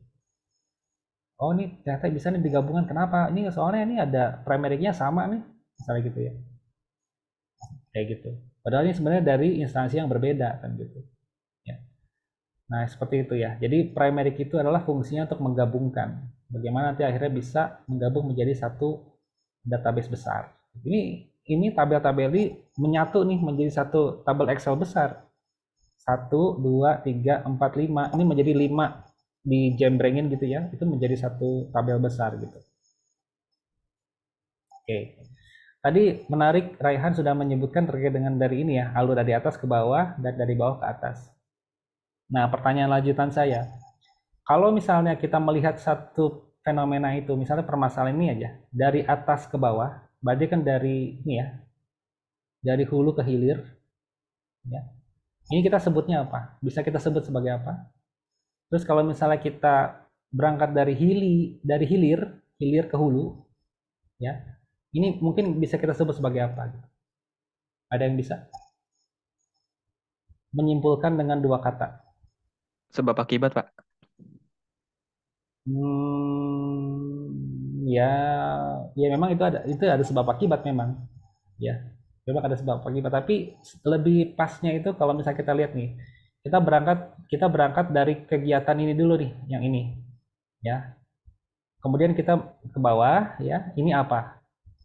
Tapi kalau kita nunggu kegiatan, kita nunggu ada kasus dulu, kemudian kita trace ke atas, ini berarti kita kegiatannya apa?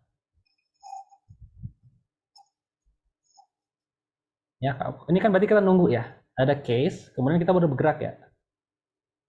Kalau ini kita ngecek gitu ya, ngecek ke reservoir atau penampungan air, kemudian kita memeriksa kualitas airnya, ya. Nah ini terus kemudian kita berangkat alurnya ke bawah gitu ya. Itu apa?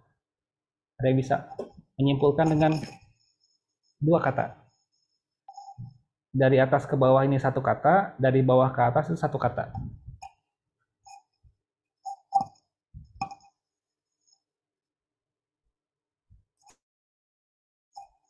Yang lain mungkin selain Raihan sama Aisyah, ada yang ingin menyampaikan?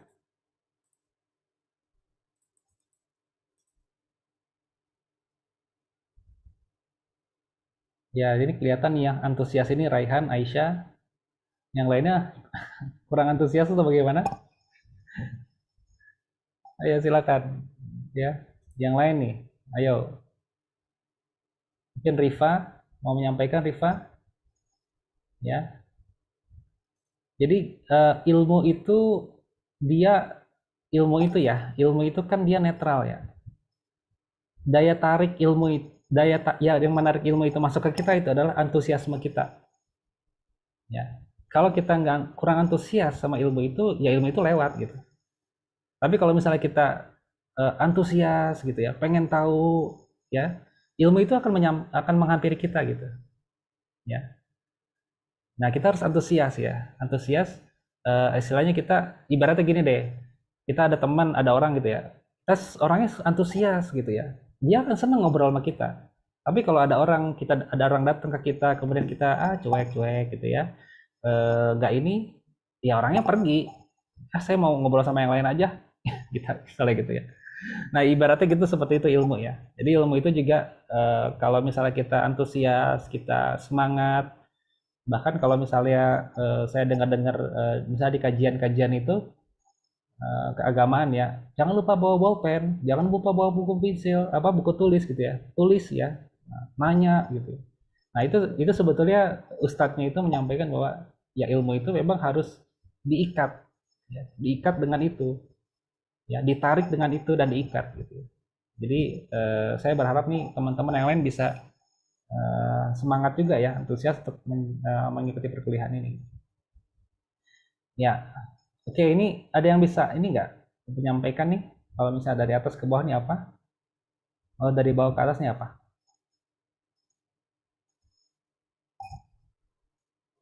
Tadi sebab akibat sudah Rehan. Oke, yang lain silakan. Jadi sudah ya, sebab akibat sudah dipakai sama Rehan ya, jangan dipakai sama yang lain. Yang lain coba apa kira-kira?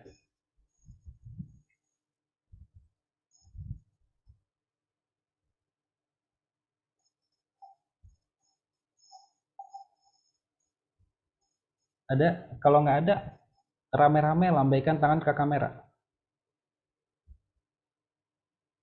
Uji nyalinya selesai. Kayak uji nyali ya. Oke, kalau misalnya nggak ada, oke saya buka deh ya, saya coba sampaikan ya. Kalau misalnya kita di atas nih ya, ini kan kita berarti kita proaktif, datang ke setiap reservoir itu kita ambil sampel airnya, kita bawa ke lab, kita cek. Ya, berarti apa? Berarti sebenarnya yang kita lakukan adalah apa? Paradigma preventif. Ya, begitu ada indikasi, wah di sini kualitas airnya kurang bagus nih, ada zat-zat yang berbahaya untuk kesehatan.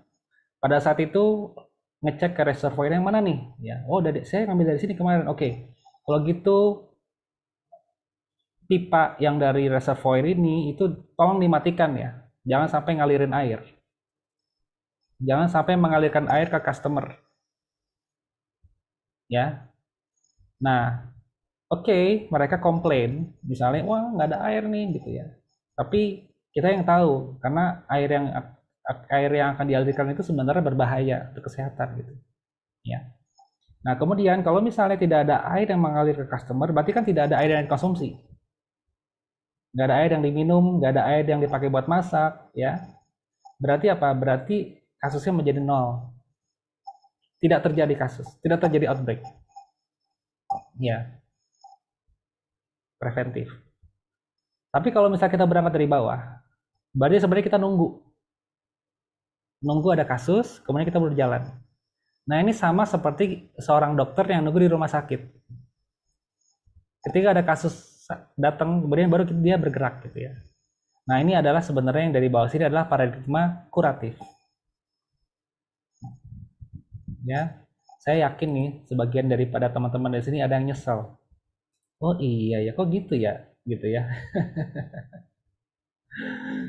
Soalnya saya pernah, ini kejadian di UMJ beberapa angkatan sebelumnya, di kelas waktu itu masih offline.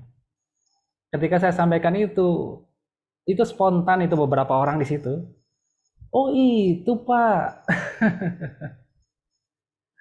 Terus mereka nyesel. Ya, ada penyesalan gitu. Nah, saya pengen jawab itu ya, kenapa nggak dijawab gitu ya. Jadi kadang-kadang kita harus ngetes, benar nggak sih yang apa yang saya pikirkan itu sesuai gitu ya. Nah, kita kadang-kadang harus apa namanya ngetes gitu ya. Harus kita uji coba, uji Kak, harus kita uji ya. Kita uji apa yang kita pikirkan itu sesuai apa enggak gitu. Nah, jadi yang tadi yang dari bawah ini berarti berangkat dari kasus dulu kan gitu ya. Kemudian di trace. Loh, ini banyak kasus ya. Coba cek. Ini tinggalnya di mana aja nih orang-orang nih? Oh, ternyata dapat alamatnya di sini semua nih. Di sepanjang jalan ini atau di komplek ini semuanya kena. Kenapa? Karena mereka berasal atau dilayani oleh pipa yang sama. Pipanya nih. Kemudian pipa ini dari mana sih? Dia ngalirin air dari mana? Oh, dari penampungan air ini. Nah, kemudian baru kita cek ke penampungan airnya. Oh ya betul. Ternyata memang airnya tercemar. Gitu ya. Jadi ini adalah kalau saya ya menyimpulkan ini adalah paradigma kuratif kalau dari bawah. Tapi kalau dari atas ini adalah paradigma preventif. Lebih bagus yang mana kira-kira?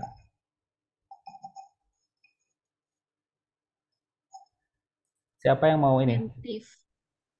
Kenapa? Preventif. Kenapa?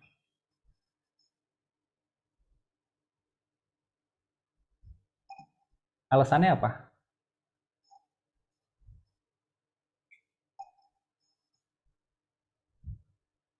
Alasannya apa?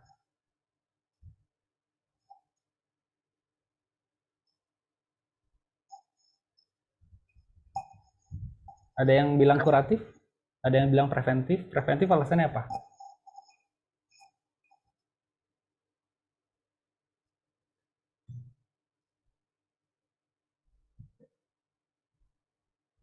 Oke. Ya, sebetulnya tidak ada yang lebih baik ya. Mereka itu complementary, saling melengkapi. Ya. Jadi kalau misalnya kita punya pasangan, misalnya nanti kalau nikah ya, itu bukan siapa yang lebih baik antara kedua orang itu. Laki-lakinya, suaminya, istrinya, ya kan? Bukan untuk mencari siapa yang paling baik, tapi bahwa kedua itu saling melengkapi. Ya, saling melengkapi. Bahwa kuratif itu, selamanya kuratif itu, ya nggak bagus juga. Berarti kan nunggu ya. Tapi selamanya preventif juga, itu sangat, apa namanya, sangat costly. Ya. Karena apa? Karena kan kita setiap hari nih, misalnya nih, sebulan sekali, kita cek air. Itu kan biaya labnya kan besar ya. Gitu ya. Artinya, atau kalau mau lebih bagus lagi setiap minggu. Wah, setiap minggu kita cek lab, berapa biayanya kan gitu. Jadi memang harus ada kompromi, ada apa namanya, ada saling eh, kolaborasi gitu ya. Ya, jadi ada saatnya kita preventif, kemudian pada saat satu ketika juga kita kuratif gitu ya. Ketika misalnya ada satu case, ya mau nggak mau kan harus kita rawat kan gitu ya. Nggak mungkin kita preventif aja, udah pokoknya kamu udah sakit, ya udah itu mah nasib kamu, kan nggak begitu ya. Tetap harus diobatin kan gitu ya. Nah, begitu juga ketika misalnya kita obati, jangan bisa terus obatin terus. Kita juga harus bisa mengedukasi masyarakat, nih loh, kondisinya begini, atau misalnya apa namanya, bahaya dan seterusnya gitu. Itu kan kita harus edukasi juga untuk memitigasi. Mitigasi itu bukan sepenuhnya mencegah ya, tapi mengurangi dampak dari satu kejadian gitu. Ya, jadi kalau misalnya ada satu orang yang tadinya misalnya sebelumnya ada 100 orang yang kena, kalau bisa ya ke depan jangan sampai 100 deh, 10 orang aja misalnya gitu. Itu mitigasi. Mitigasi bencana berarti itu adalah meminimalisir dampak dari bencana, bukan mencegah bencana. Kan gitu ya. Kira-kira seperti itu. Oke. Nah, ini kemudian konsep berikutnya yang terakhir nih ya, adalah terkait dengan aggregated data dan point data. Nah, ini mungkin saya skip aja ya, nanti bisa dibaca ya. Jadi yang kita maksud dengan aggregated data itu outputnya adalah peta ini, peta choropleth namanya. Ya. Jadi ini tampilannya seperti ini. Ketika kita bicara data agregat, di sini tidak terlihat lagi, ya tidak terlihat di mana lokasinya. dari kasus TB itu di mana sih orang-orangnya? TB itu tidak. Dia melihat tadi ya, mungkin ini menyambung tadi pertanyaannya Raihan tadi di awal ya. Jadi kita bisa membuat peta untuk menunjukkan wilayah mana yang itu banyak kasus TB-nya misalnya gitu. Tanpa di situ kita melihat di mana orang-orangnya. Jadi anonim orang-orangnya, tapi wilayahnya aja yang kita tahu. Ya. Jadi ini konsep kewilayahan itu di sini. Ya. Nah, ini adalah berdasarkan kecamatan ya. Jadi kita bisa tahu nih kecamatan mana yang dia itu berangsur membaik ya dari bulan Januari sampai bulan Oktober di tahun yang sama. Gitu ya. Jadi ini ada kelihatan di sini warna-warna gelap ya, kemudian semakin makin terang ya. Berarti terjadi penurunan gitu. Nah, kemudian ada itu data point data. Nah, ini contoh klasiknya adalah ini ya. Ini adalah data titik, data individu. Kelebihannya kita bisa tahu posisinya itu di mana, ya persis orang-orang kita bisa tahu. Nah ini bisa didapatkan dengan kita turun ke lapangan, kita survei ke rumah penduduk, kita datangi, kita wawancara, kita plot lokasinya, gitu. Nah gini ya. Nah ini juga sama, ya, ini juga sama seperti ini. Jadi ada titik-titik lokasi kasus malaria, ya, kemudian kita petakan di peta, tampilkan di peta seperti ini. Nah, ini juga sama, ya, data titik. Ya, Vaskes diplot titik-titiknya, ya, kemudian kita buatkan petanya. Ya. Jadi pertanyaannya saya sekarang adalah bagus mana? Peta yang choropleth yang ini dengan peta yang bentuknya seperti ini. Atau gini deh, ekstrim, saya bikin ekstrim ya, atau peta yang bentuknya seperti ini, biar agak apple to apple lah ya. Ini kasus, ini juga kasus ya. Nah, bagus mana kira-kira? Menurut teman-teman lebih bagus yang mana?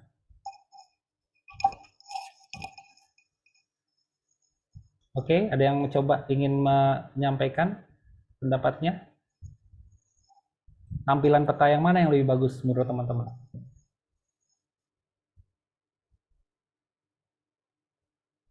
Yang tadi, Pak. Yang mana? Yang mana, Aisyah? Yang berwarna itu. Yang berwarna.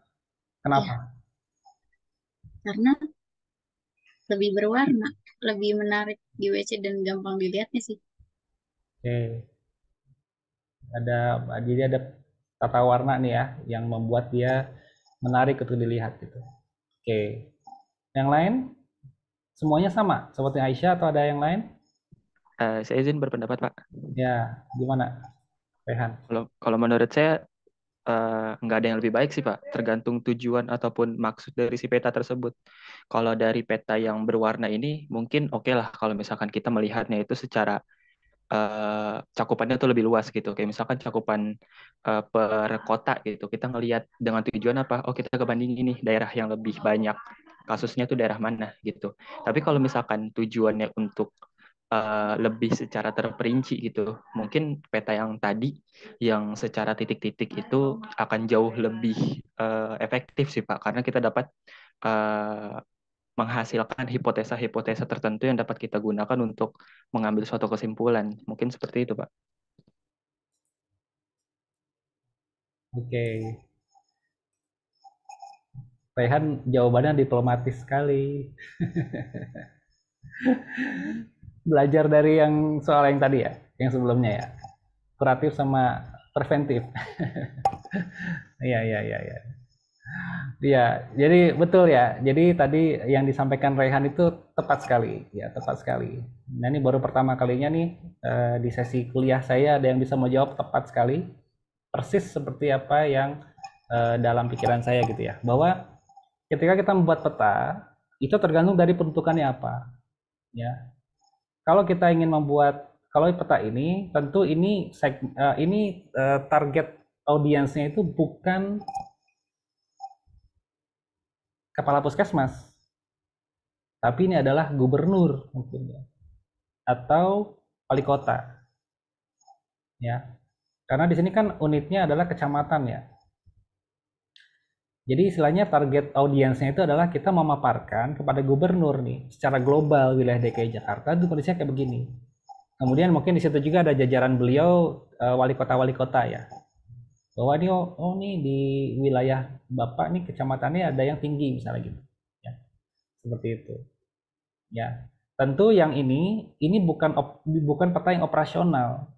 Dia hanya overview, menggambarkan secara general seperti apa situasinya gitu ya. Nah, kalau mau operasional kita gunakan peta yang ini, titik-titik ini ya. Jadi misalnya kita mau intervensi ya, kita mau melakukan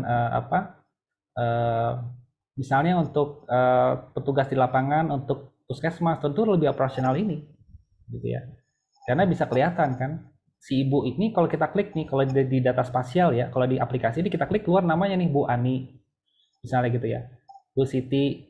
Ini kalau kita klik nih ya, karena ini bukan aplikasinya ya, ini hanya gambar, tapi kalau di data spasial ini bisa kita klik nih, bisa keluar nih namanya siapa ya, sehingga akhirnya intervensi itu menjadi lebih mudah karena kita bisa tahu oh ini ternyata Bu Ani, Bu Siti tinggal di sini ya misalnya gitu ya.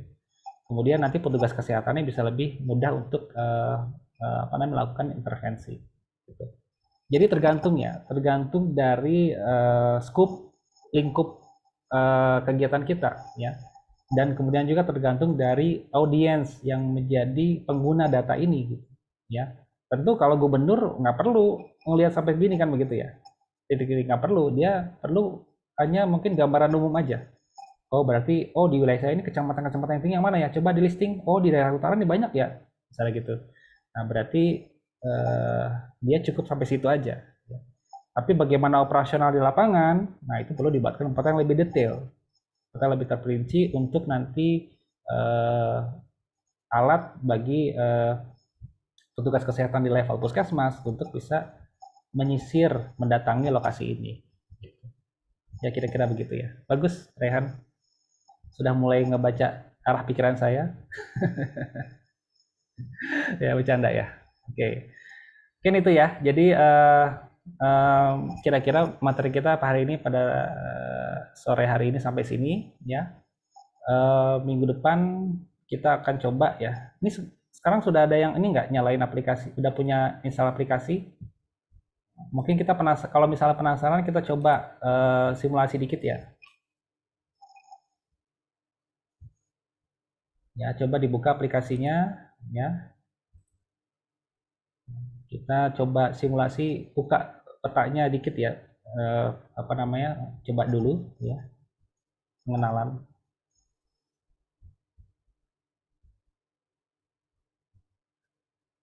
Oke.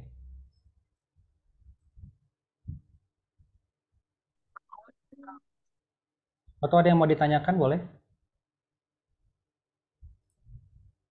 Nah, ini dia. Ya, coba dibuka ya aplikasinya, Quantum GIS-nya.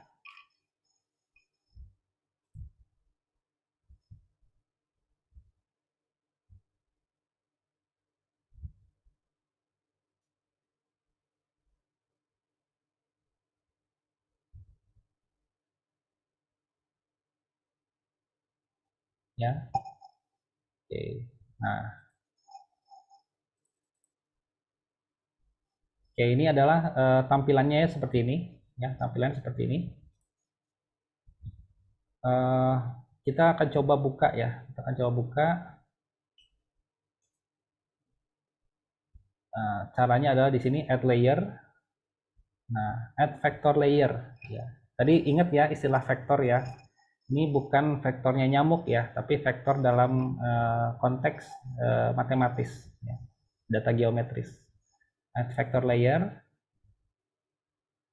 Kemudian ini vektor dataset ya. Nah, ini kita cari folder kita ya, D GIS UMJ. UMJ. Ini ya, UMJ 2023. Nah, kemudian ini ada shapefile ya, shapefile. Nah, misalnya ini banyak ya. Nah, ini kan banyak ya. Ini kan banyak ya. Nah, kita bisa sederhanakan tampilannya menjadi ini. Dengan type-nya kita ganti menjadi S3 shapefile. Nah, ingat ya. Tadi kenapa kok S3 shapefile? Ya, karena kenapa shapefile nggak hanya shapefile aja gitu namanya? Karena memang S3 itu adalah yang pertama kali mencetuskan istilah itu. Sehingga akhirnya S3 identik dengan shapefile, shapefile identik dengan S3. Makanya disambungkan nih, S3 shapefile. Oke, nanti coba kita klik Tangerang ya. Tangerang Kecamatan Didi. Add ya, close. Nah, ini adalah peta.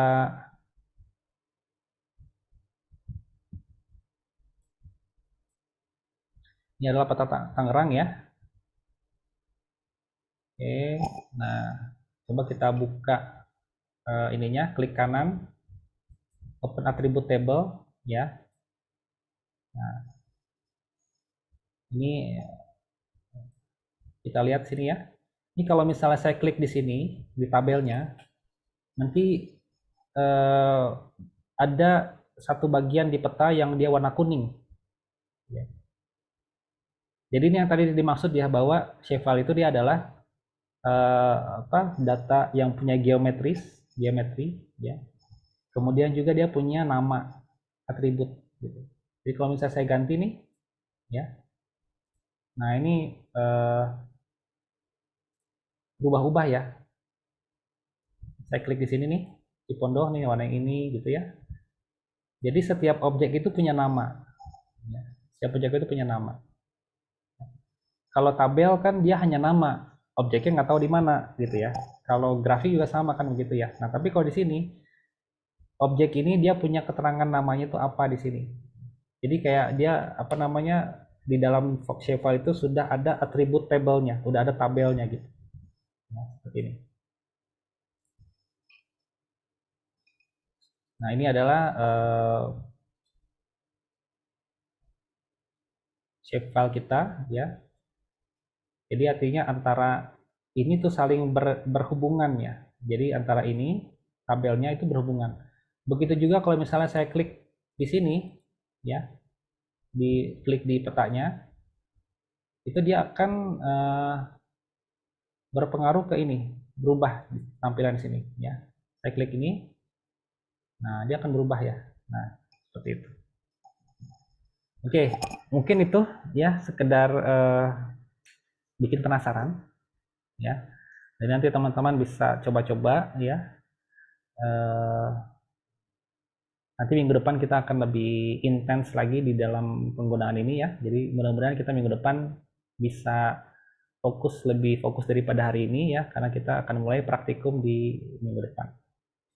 Oke, mungkin itu aja dari saya. Kita tutup dengan dokumentasi dulu ya.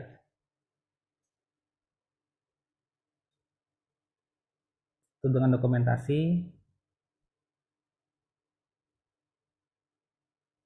Boleh dinyalakan dulu ya kameranya supaya kita bisa berfoto.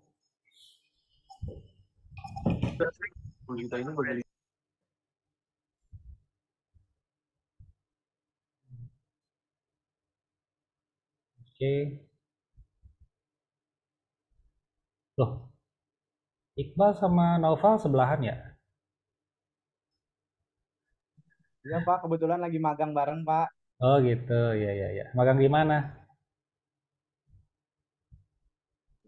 Di KKP Suta Pak. Wih, AKP Suta. Salam sama ini ya, Pak Wahyu ya. Ya, wah kebetulan pendamping lapangan Pak, nggak disampaikan. Iya iya iya, bagus bagus. Oke. Dah semuanya siap ya, kita akan dokumentasikan. Ya, saat bisa dinyalakan lagi. Oh ya, masih ada yang mau dinyalakan lagi? Fatimah, Melita.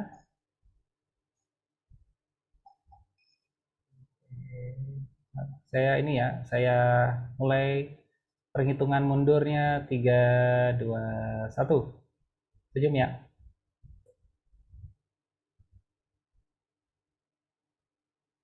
Oke, sebentar, saya dokumentasikan dulu. Ini ada berapa sih mahasiswanya di di kelas ini?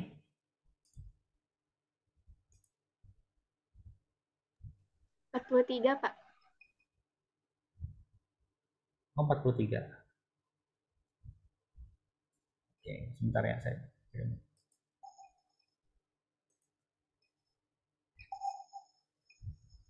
43. Oke, satu lagi ya. Satu lagi ya, satu, dua, tiga. 1, 2, 3. Oke, sebentar. Ya.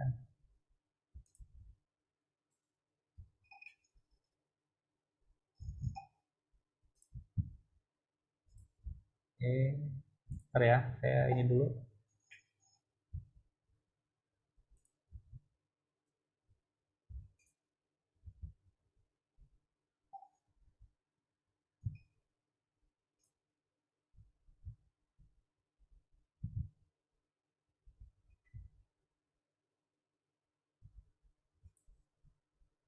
Bentar.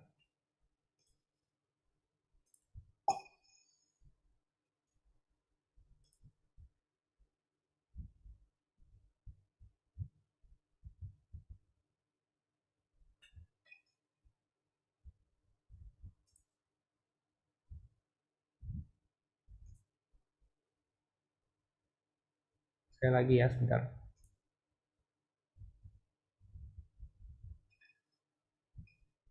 Oke. Baik, alhamdulillah kita bisa menyelesaikan kuliah hari ini dengan lancar ya. Pada gangguan jaringan. Sampai ketemu lagi di pekan depan ya. Pekan depan adalah pekan terakhir. Kalau nggak salah pekan terakhir kita enggak ya, masih online ya, 2 kali lagi ya. Nanti kita pada tanggal 20 kita akan loh, pasti sama Yasinta sama juga di situ. Iya, Di Oh, iya, iya, iya. Rame-rame ya. Oke. Mungkin itu aja dari saya. Terima kasih banyak. Saya tutup ya. Assalamualaikum warahmatullahi wabarakatuh. Waalaikumsalam Waalaikumsalam Waalaikumsalam warahmatullahi warahmatullahi wabarakatuh. Makasih, wabarakatuh. Pak. Ya, sama. Terima kasih, Pak.